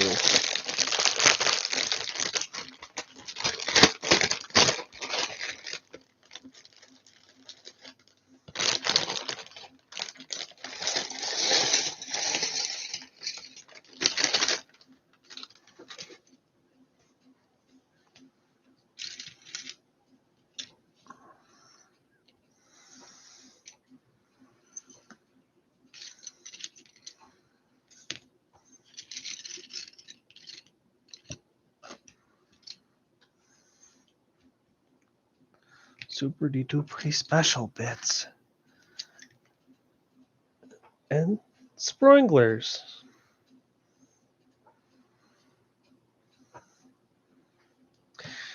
I'm willing to bet these two parts go together just like they used to.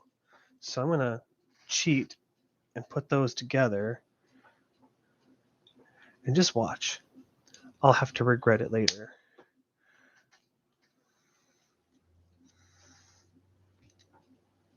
You can't go ahead without the book telling you. It's against the rules. That's what Archduke Pedanticus Club is all about, the rules. Am I the only one around here who gives an S about the rules? What is this piece? That looks interesting. Just trying to make it so I can see everything. These sprinklers don't look the same. No, they do. It's just an optical illusion.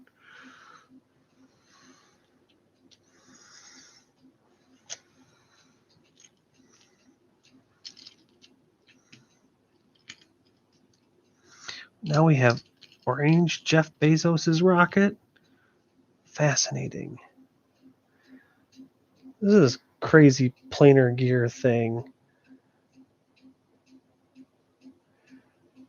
Or it's a differential bit. I have no idea what this thing's deal is going to be. Can't wait to find out. I'm going to turn that fan off. The last thing I want is that stupid audio on my... There we go. Dear apartment people maintenance, can you help me fix my fans? No, dead air. We're not even going to answer your ticket. We're just going to close it in a way that just deletes it from the system as if it never existed and not tell you about it.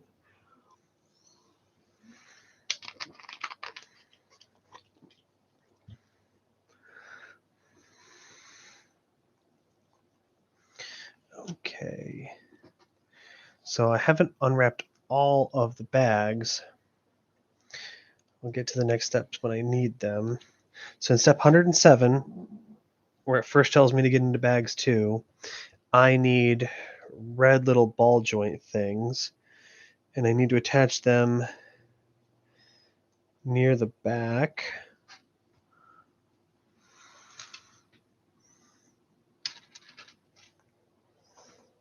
And so underneath that orange connector, that's where we're going to put them.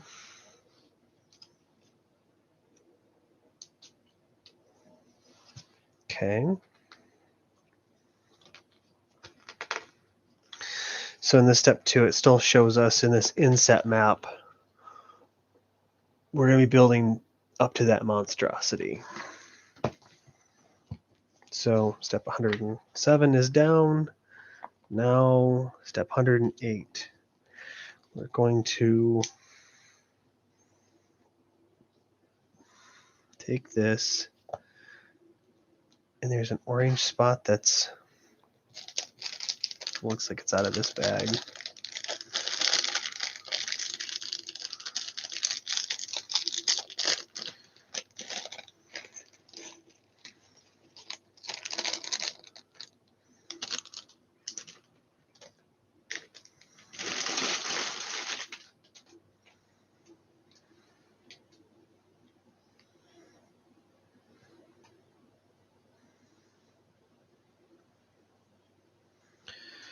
Well, I just need all the bits from all the bags immediately.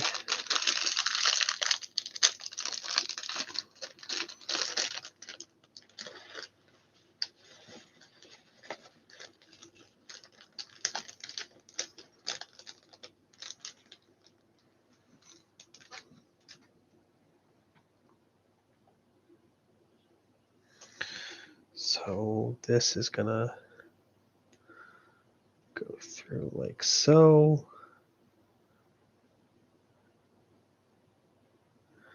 Okay, and then the red bit is going to be through here. What a strange connection part.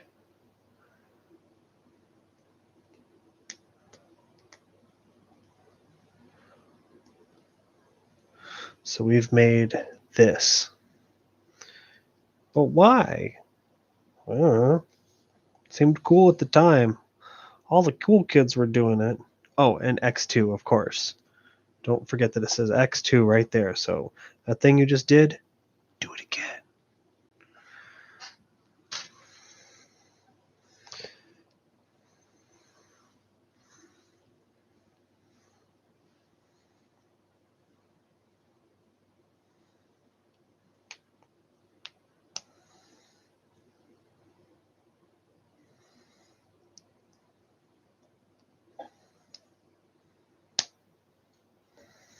Okay, so if we turn our truck this way,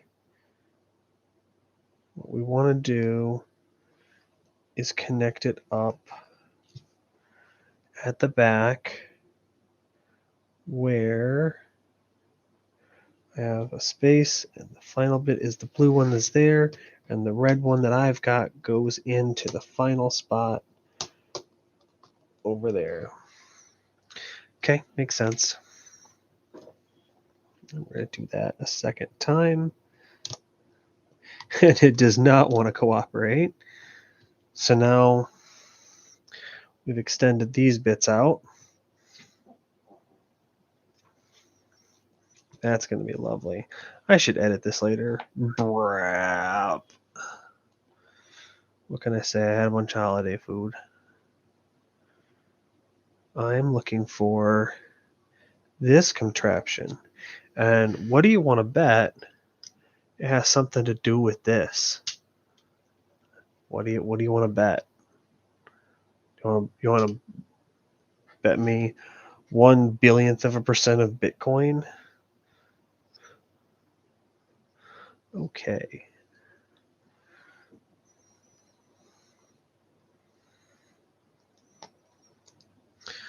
So we put that through. Put that through. Put that through. And put that through. Step 109, ladies and gentlemen. Oh, actually, there's another inset map where we're making the rear wheel drive assembly.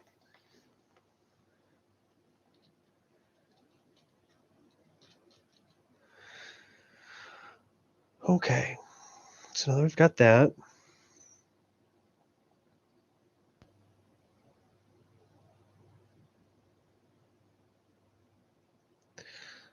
Oh, really? This is going to be some crazy rear wheel drive thing. Okay.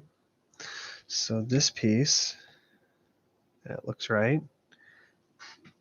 And this yellow piece. And there's some kind of like linkage thing. I have to see if I can find that bit. Back to the part searching. So those are all just pins. Is it in here?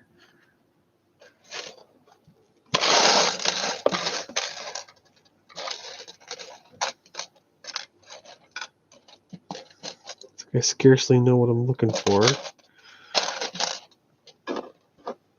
Honestly, this is barely helping. It just makes it so it's harder to see.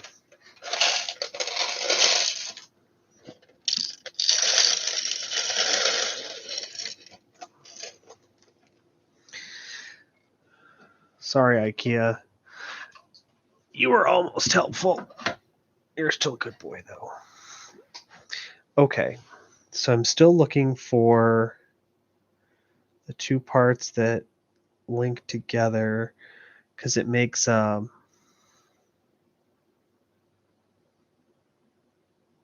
wish I even knew the name of the car part. What's the noodle in the fandangle?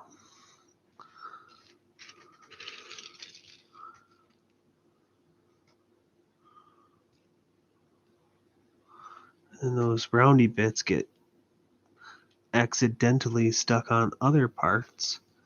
And it's like, what am I even looking at?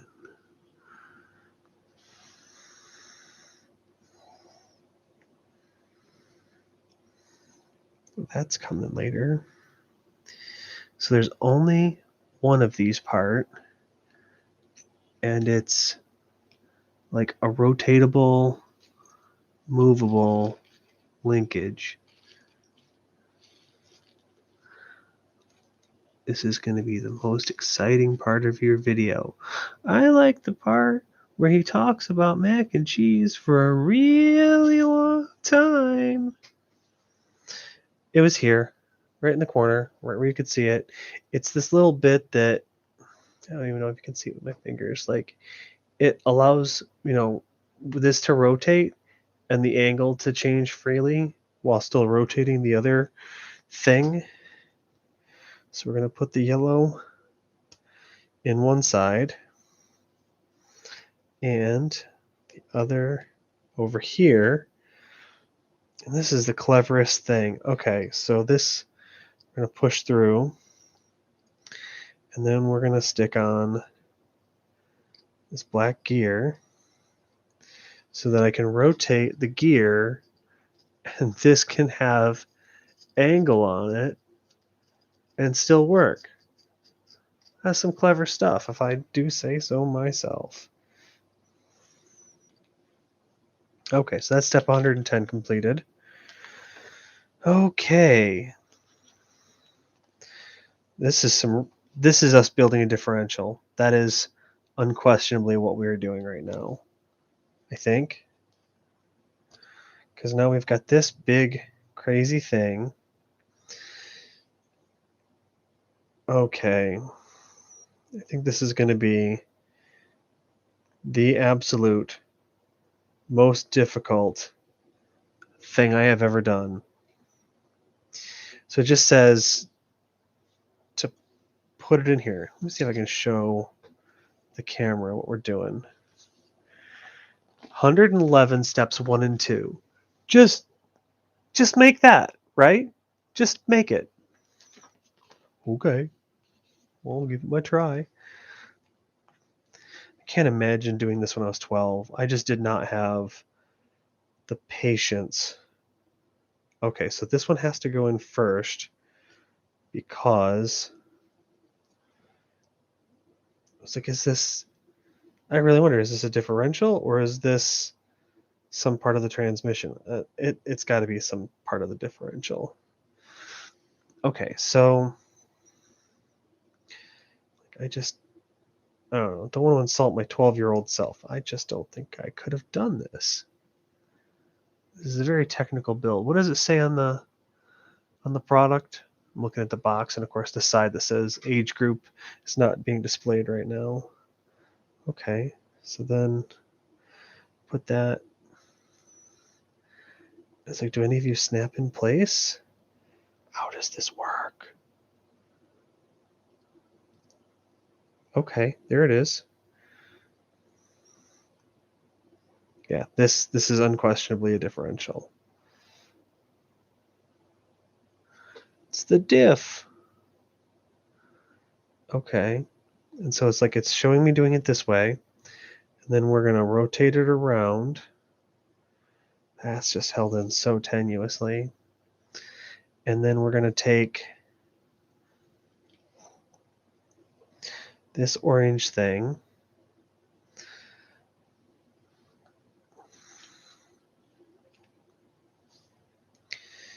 it's going to go try and mate this up to the other thing, and don't fall over.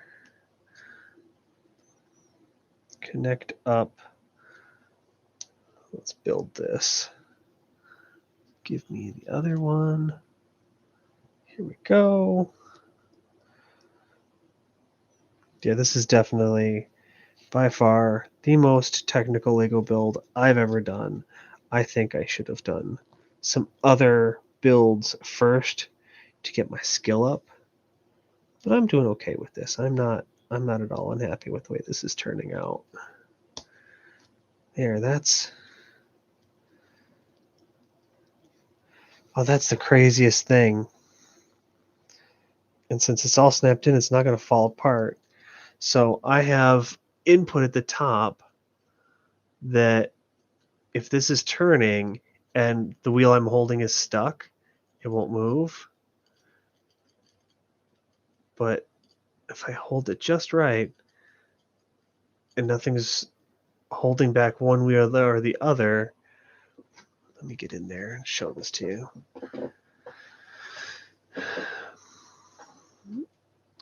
So if there's nothing blocking either of the wheels from moving, the rotation just rotates this entire assembly. But if something is blocking the movement for this wheel, let's say it's stuck, it will allow the movement on the other side to continue. Or, same with this side, if I block this one, it lets the movement continue.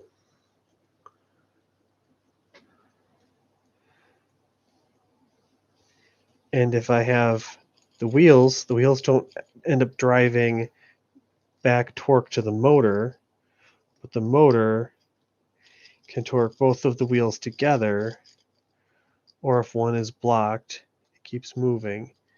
It's the coolest little thing.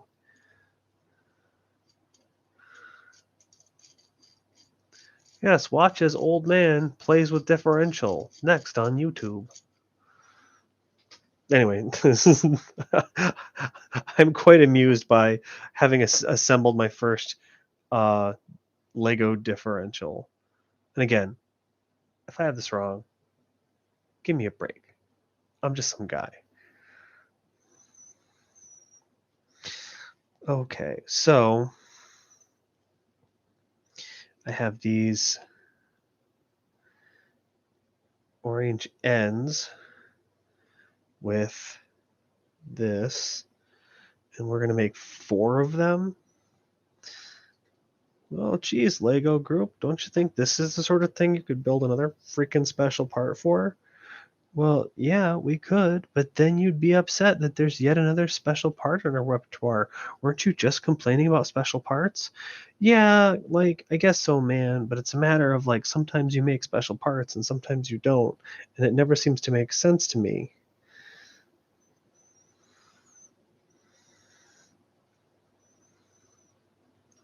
My childhood friend used to steal special Lego pieces from all the neighborhood kids because he was an old dick.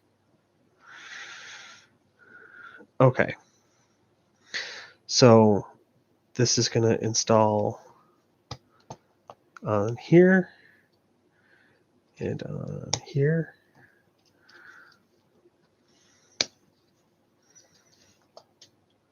And then same story on the underside.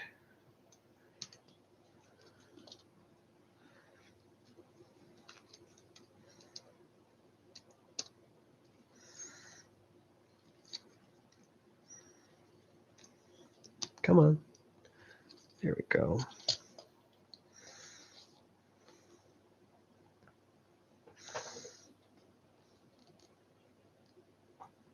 So now I need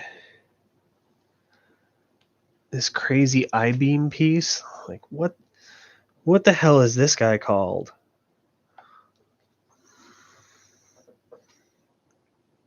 Also, this isn't for kids. So remember to forget how the McElroys say that whole shenanigan. Oh, I gotta make freaking 2 of them? Alright.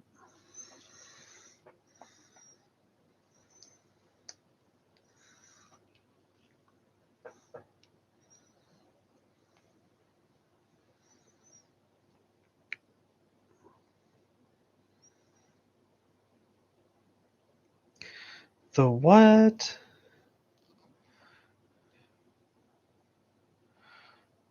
So I'm not quite understanding this because these don't really connect up. So I'm putting this through Okay, so they friction fit. It's confusing. Why not use snaps? Why are we friction fitting a cross piece into a hole? That seems silly. We engineered a total, friction fit set with different levels of friction. Well, you could have just used a snap, buddy. You better have an instruction that explains why this is the case. Help me make this make sense. And now I need 2 more ball connectors that are red. And I am not seeing. I'm touching one as I say I'm not seeing it. And I found the other one. Okay.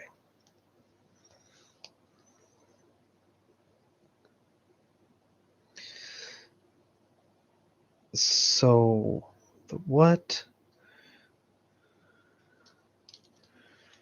So we put this over that, and we push through the blue pins.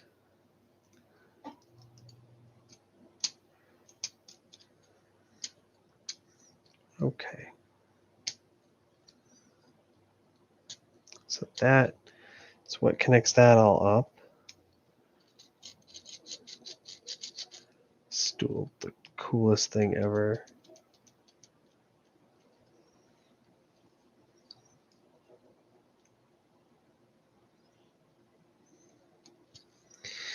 And then, for some weird reason, we're going to get a half width part.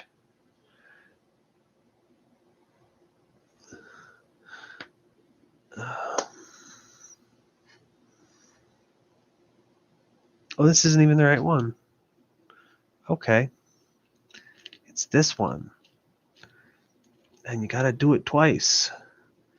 So where's the rest of those?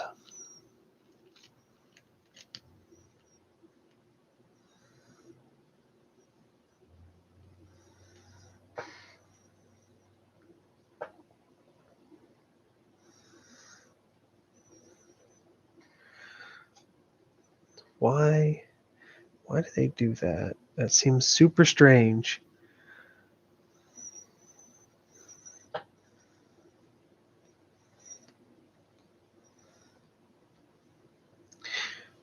Well, gee, Josh, if you took the collegiate course in Legoology, all the stuff would make sense, and you'd have all the words for all these things you're trying to talk about.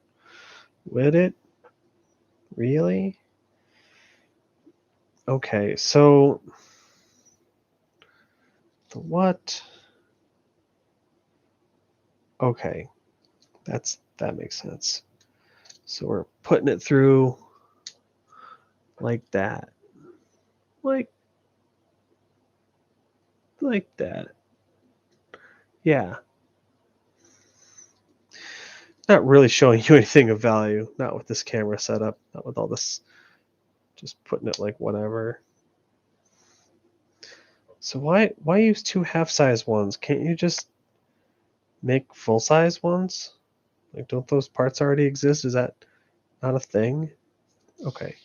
So those are all those pieces for step 115. Now into step 116.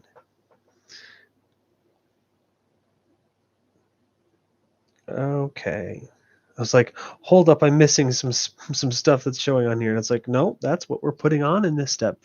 That's what we're doing. So I'm going to put 2 of these snappy bits. These go straight through. Straight through. So that's those 2. And then 1 black pin up top. And then there are these ones that's we'll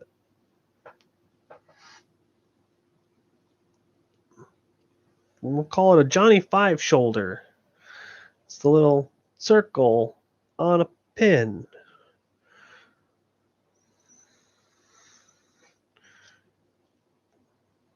Dear Josh's video gaming and I guess also Lego YouTube channel, you're not showing us anything of value.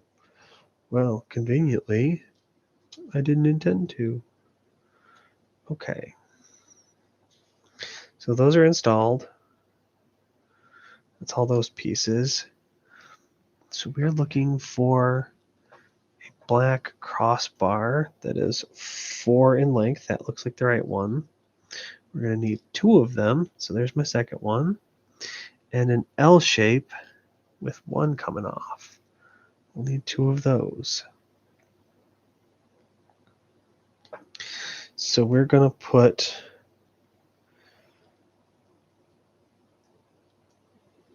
one here, again, for the wheels to eventually connect to, one assumes. And then those L shapes go here. Okay. Now into step 118. Oh boy! In step 118, that step I thought I'd have to do was necessary.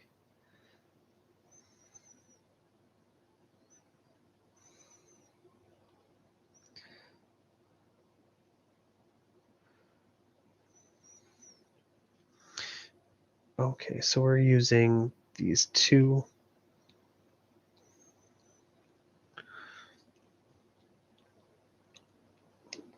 That's weird. So we're putting that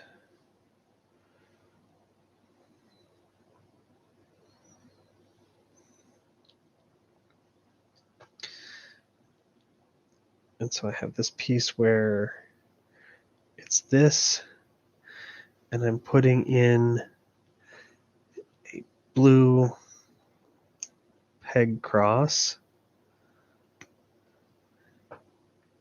and then a black regular pin up top. And I'm installing that there.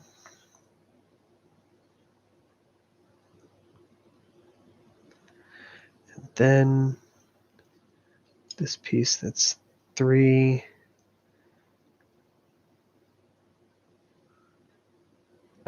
I feel like I'm missing something here. Why does that look like it's got something in it?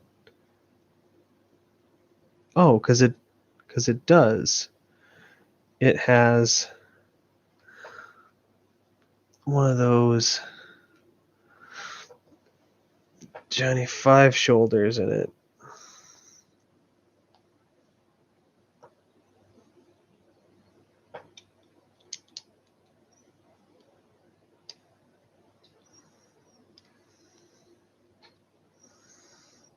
Okay. So then that L shape. What? Oh, I rotated it wrong, like a doofus.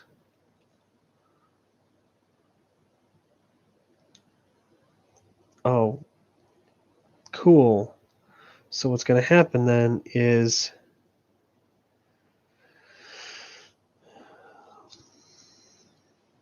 we're going to slide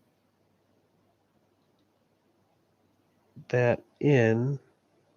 Oh, and it's going to drive the wheels. That's slick.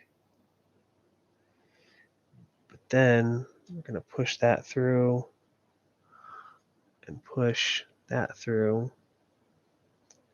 so that they make a solid connection. And of course, the rear wheels don't turn. That's a solid hookup. Okay. Step 119 complete. Step 120. Wouldn't you believe it if it's do a mirror image of what we just built. So now, same story. Plug in bits. Plug in bits. Then we're going to build, what is this? This doodle with a blue pin.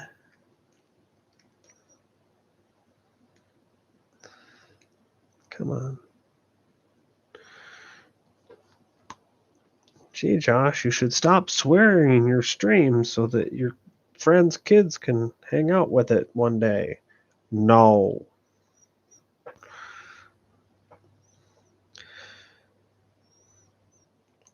I think my friend's oldest child is interesting. She thinks I'm not very interesting.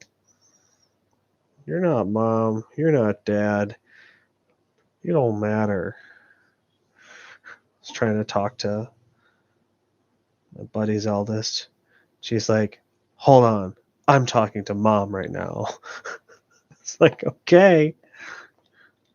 Oh, sorry, kid. I thought you're cool. I just wanted to hang out with you. Talking to Mom right now. Okay. Let's see if I can install this the proper way, so I don't have to rotate it 90 degrees next time and get confused. So this bit and yes. There we go. That's all set. So now same story. We're going to push that onto the end. And it wasn't supposed to be so darn vigorous. And we'll put that pin through. Put that second pin through. Nice and solid.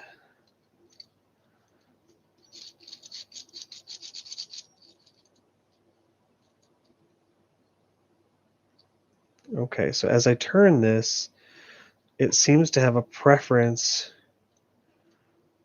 for the left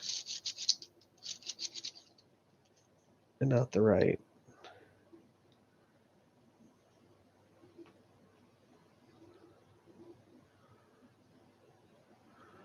So why is that?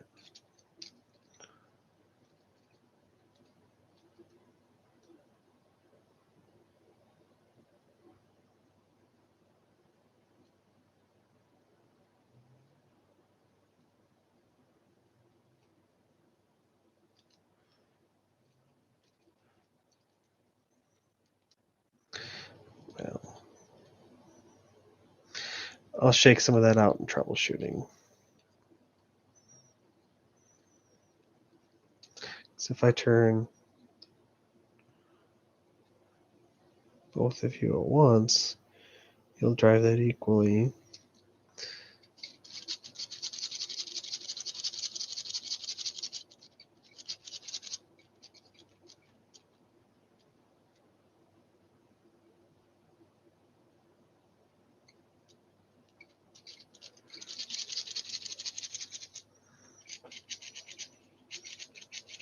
Yeah, I'm just fiddling with it. Just fiddling with it. Okay, where was I? So we pop those pins in. 4-step 121. Now we're on 122. So now we're going to take a 5 long. We're going to need 4 of them. Let me just hit the button there. Okay, so this 5 long thing, we're going to, on the side here,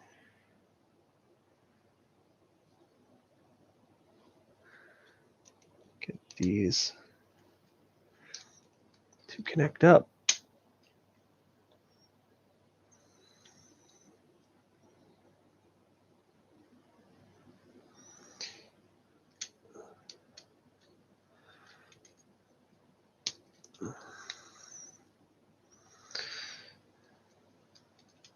So adding much more rigidity, finalizing that solid connectivity.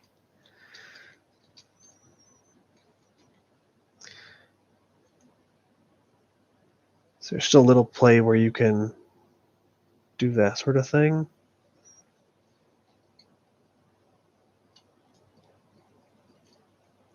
Yeah, see, for a second there, it was really like preferring to send the power to one wheel versus the other. And I can only imagine it's just friction on one side versus the other.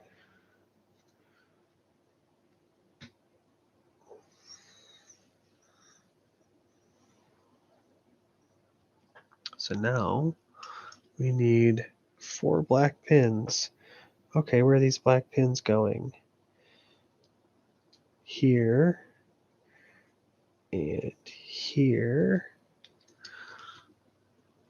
and on the other side.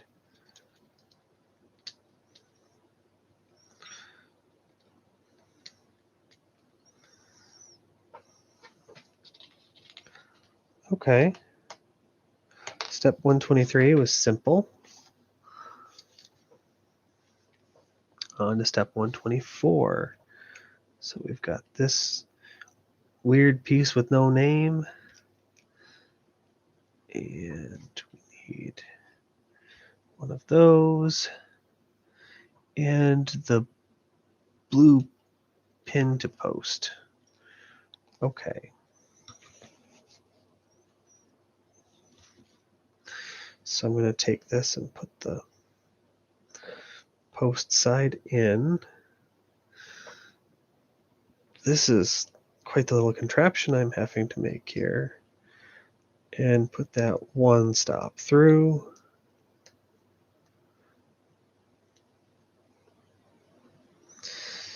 And then it's, oh, so it's like going to go all the way through in the holes. Just go like that. Okay. Okay, interesting. Why are we doing this?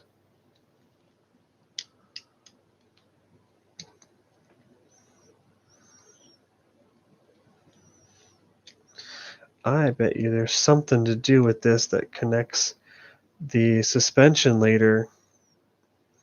Or not, you never know. Okay, so we've installed that on that side. And it says rotate it around and push that pin all the way in. So now we're connecting the piece that we just set up to the black frame. Okay. 126, similar story. We're going to build this unnamed thing, the stud to pin in blue, the 5-piece, and the orange 1 stick in, and this goes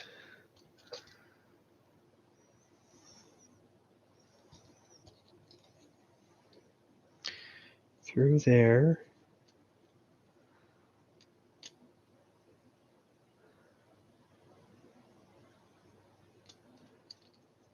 And then in step 127, we push that pin through. So the differential rear axle wheel hub assembly is coming along. In step 128, we're going to get the beige thingers, 2 of those, and 2 of the little circle thingers. Put the circle thingers on the end.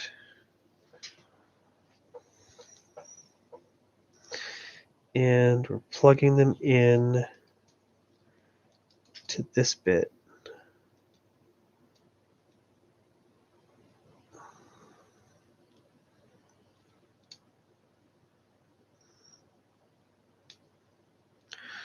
Why am I finding it so hard to get you to go in? Do I really gotta do a damn character voice every time? Yep, I do. That's the secret. You've got to mock it with your character voice. If you don't do character voices, you're never going to be good at Lego. So start getting good at character voices. Make your voice real low, give yourself a drawl, and talk like Pennsylvania dad guy voice. And say hello to Brian from Regular Car Reviews. Mr. Plinkett. The two of them. Them's my inspirations. Take two of these half-height things and make it a full-height thing. Why? Because apparently it's more fun that way.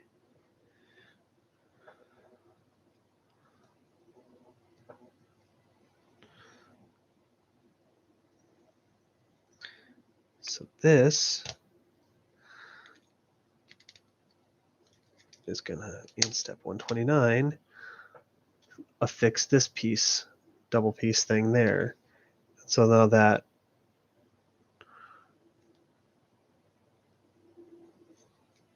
play I was talking about, that's still kind of there, but we've added some stuff to the top. So step 130, we're gonna take this weird piece and we're gonna make it weirder.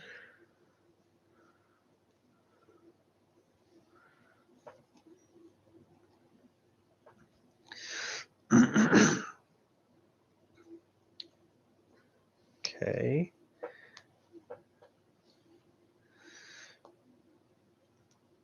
And then we're gonna mirror our last move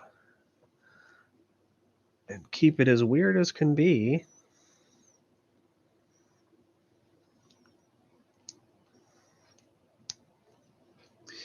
So I've made this thing. And now we need 4 of these red stud thingers. And the blue wacky parts. Okay. I'm going to have to change up the way I'm setting this up. I'm starting to get real neck pain from looking down like this. Don't follow my example. This is not how it's done.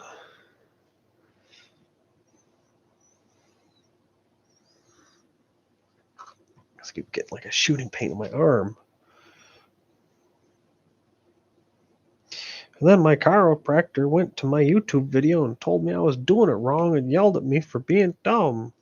No, that's not true. He wouldn't do that.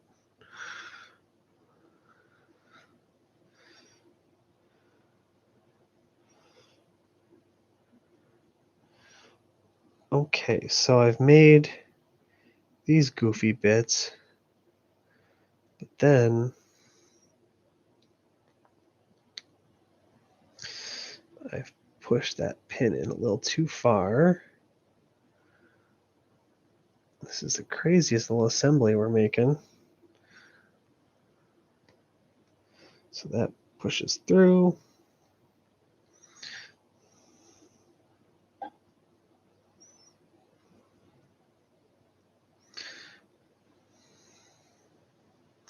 wonder what this part's going to be when it grows up.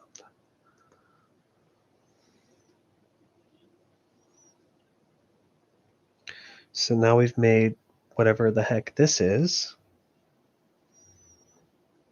133 is done.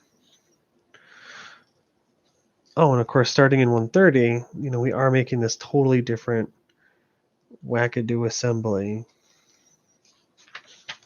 And in 134, oh, it's a suspension sub-assembly. We're going to get our suspension parts. And we are going to make those not inset so far. And we are going to capture the top of the spring on each side.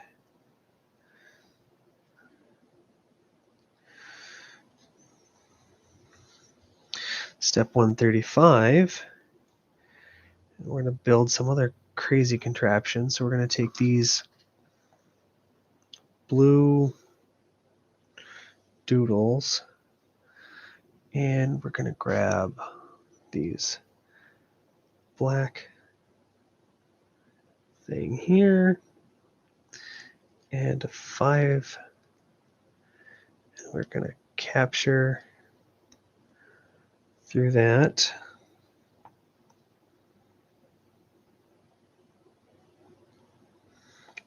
And we're going to do the same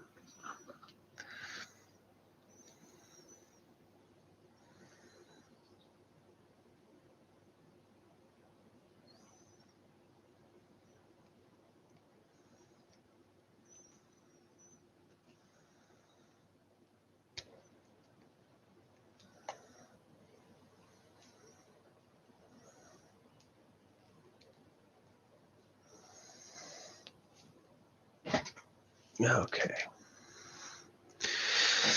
Time to stretch. This is not at all ergonomic. 3 hours. It's late. I'm trying to decide whether I want to continue with my stream and continue building this, or what I want to do. I'm just going to power through it.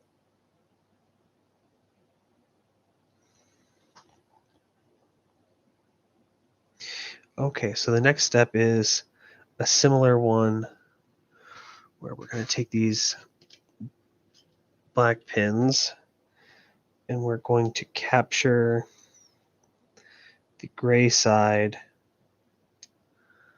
of the spring.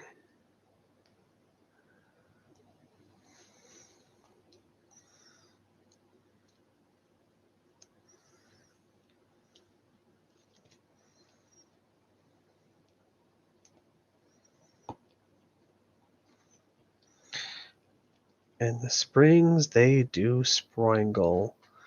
So they've got variable geometry, yo. They've got some springage, yo.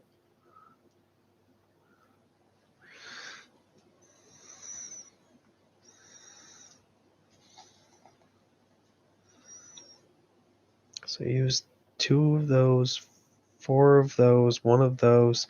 Step 135 is complete. So in step 136, we're going to flip and rotate.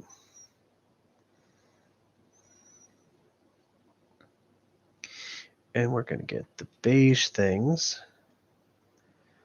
And we're going to cover the tips with circle protectors. What the heck am I going to call all these parts? We're going to slip them one of the 2 positions in, because of course we're going to use it to snap into something else later. Mark my words.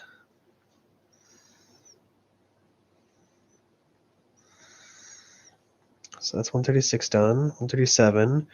We're adding a 7 stud. Perfect. We're adding that.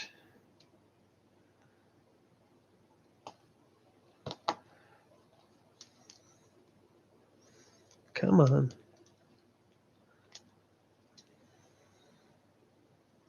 So now that means that top bit can't rotate. Previously we could. So we've changed it so that we don't have quite the same ultimate variable geometry as we had before. We've got stability. And 138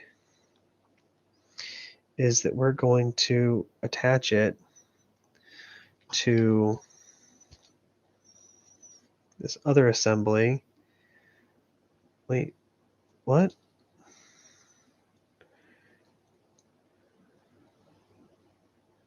Oh, I have it upside down. I was like, I can't put those same push parts on both sides in both directions. That's never going to work. It's like, that's not what they were asking you to do, friend. Okay.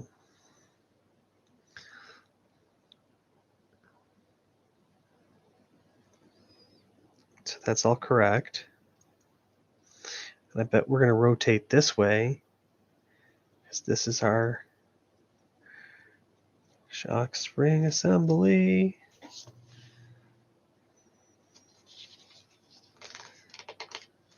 139.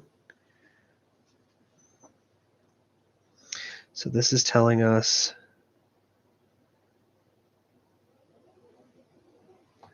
so it didn't actually tell us to rotate nothing. So this is trying to help us link up with this piece where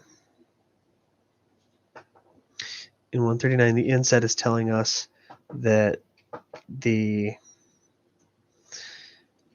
center of this diff needs to go through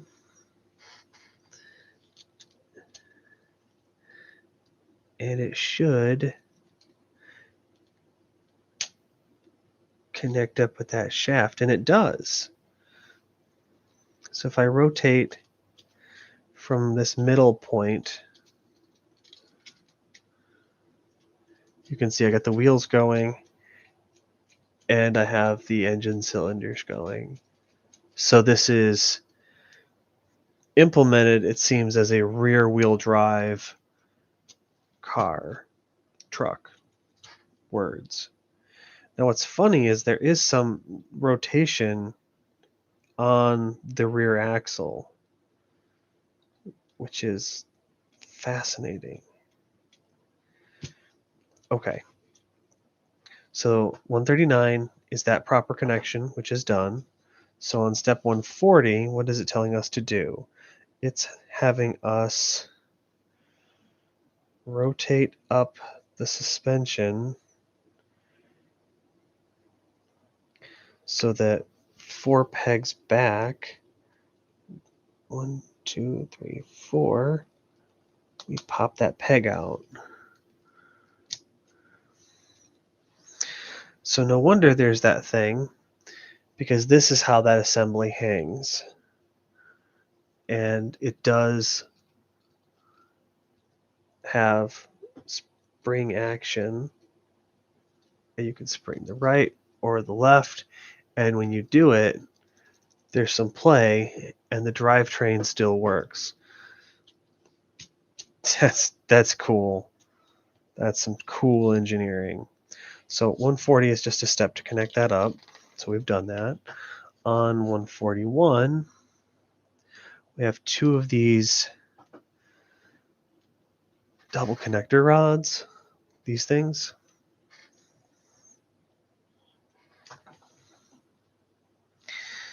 And, oh, we're going to put them from the ball joint to other ball joint that should be nearby. So this is going to fix some of that positioning.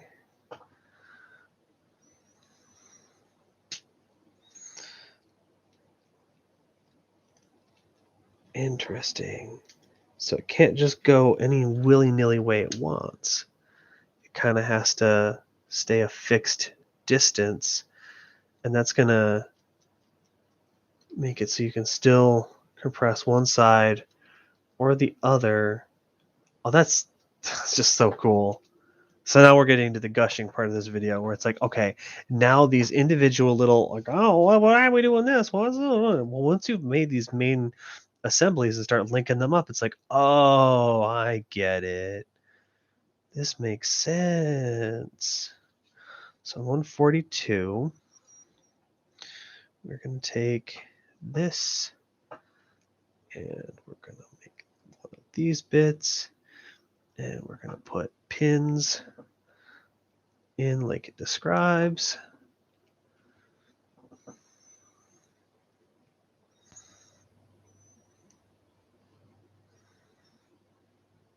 And then we're going to hook it up to Timmy the Wonder part.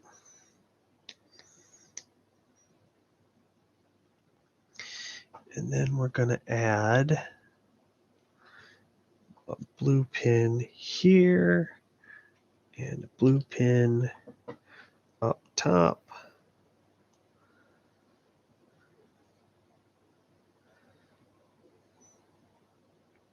And then we flip it around.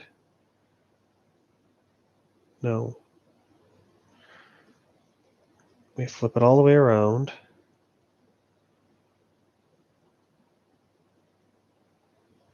I'm not seeing the step of what I'm doing here. So I used one of these, one of those, one, two of those, one of those. Okay, that's everything. So I'm just flipping it this way.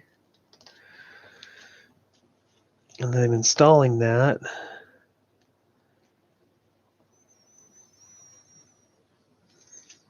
Flip the truck upside down.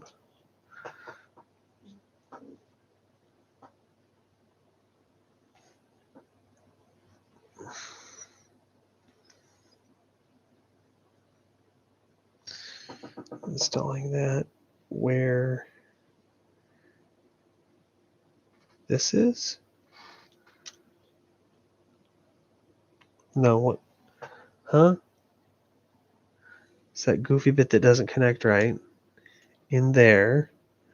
Oh wow, that does perfectly line up with the white assembly from before.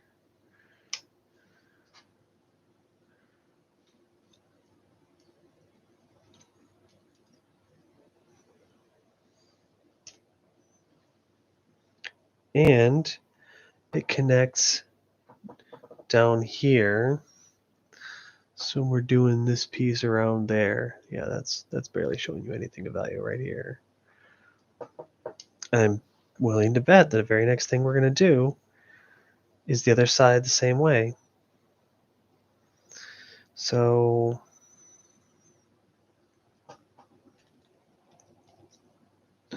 no, we're doing something different. This 5-piece, that's right.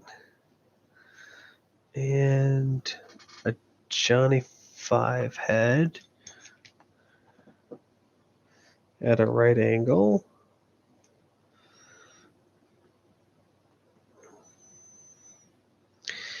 And this red thing, this is an interesting assembly. And another one of these red things.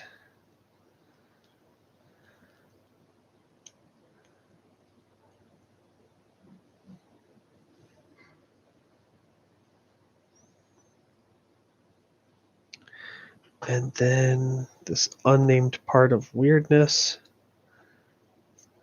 that's there. So, any idea what this is supposed to be? On its own, it just looks like nothing. I mean, it did actually have an inset map telling me what we were making. It's an adapternizer that adapts the thingamadoo. Okay, so then we're going to take another Johnny 5 head and slap that across. And then a regular pin to go through that way. And then another one of these red ones.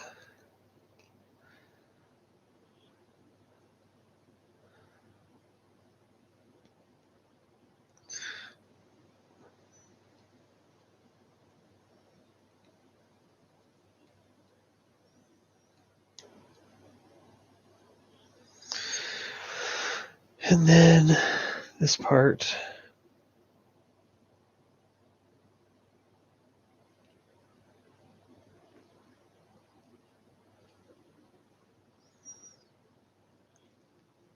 And this is one that's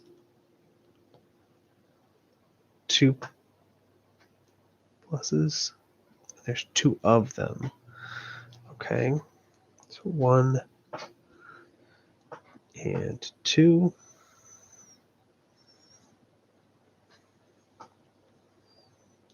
And then this rotated bit of bitness. Okay. It's a little.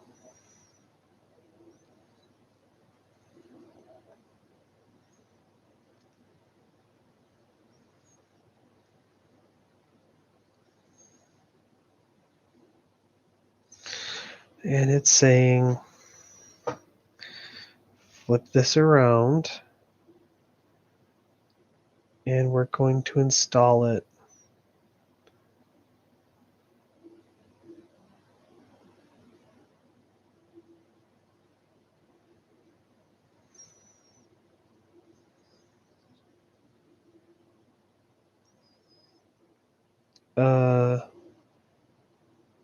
Huh?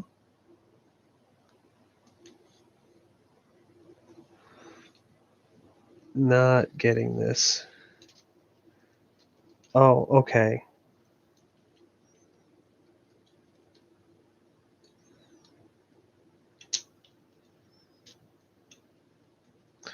Two bottom bits attached to the blue pins from before in step 151. So we're still on the same side. I don't know what that assembly I just installed is for, but we'll worry about that later. So in 152, now we're going to mirror what we just did. So we're going to take this piece and we're going to set in one of these, and we're going to put a pin here and a pin on the other side. And we're going to get Timmy the Wonder part.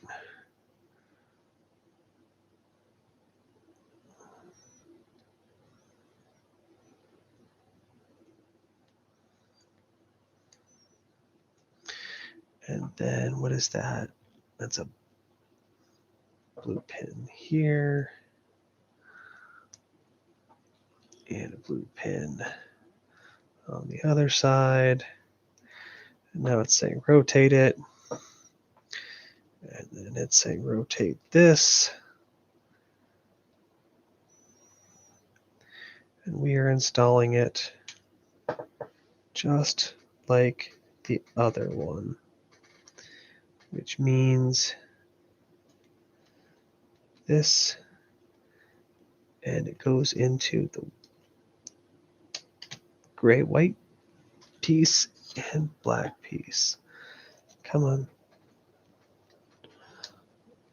Oh, geez, just gotta do the character voice or we'll never go in. There it goes.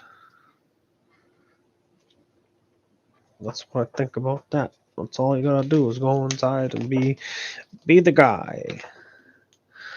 And then we're gonna do what looks like a mirror of that other side, second step. So this piece, and into our red section, and try to keep that tip right to the end.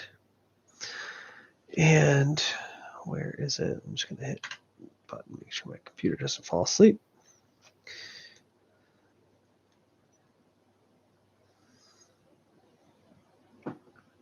And the big long red one, that's the right thing. And then the unnameable part, slap that right in there.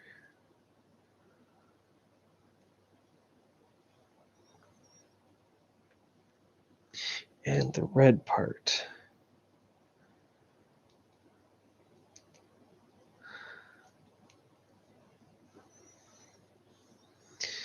And then another Johnny Five head.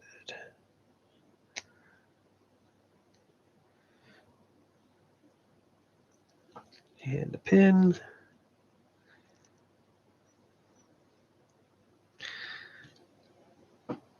Maybe it's this thing I keep calling the unnamed part. It's Roberto's head.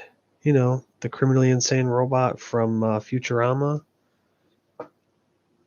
Yeah, that's going to be what I'm going to call it.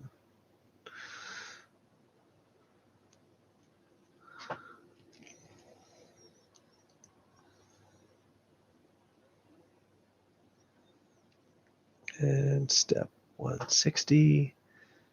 What was I doing? That one part.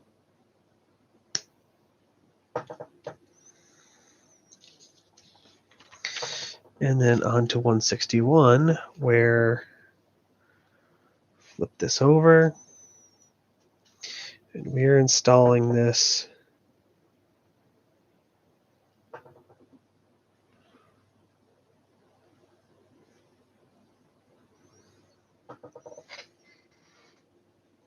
Nope, I forgot a step before. At the end, back in 160,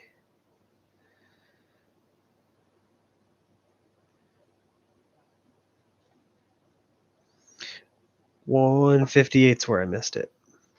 We did not put on this red bit in that direction. Always double check your work, ladies and gentlemen.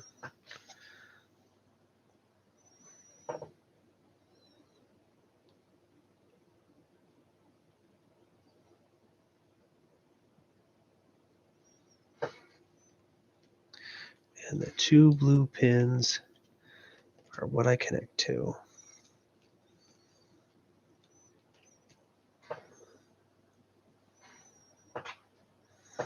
And 162, take that big long one, and we're going to connect the two sides of what I installed. So is that all just one assembly just to make that happen? Surely there's more that connects to it.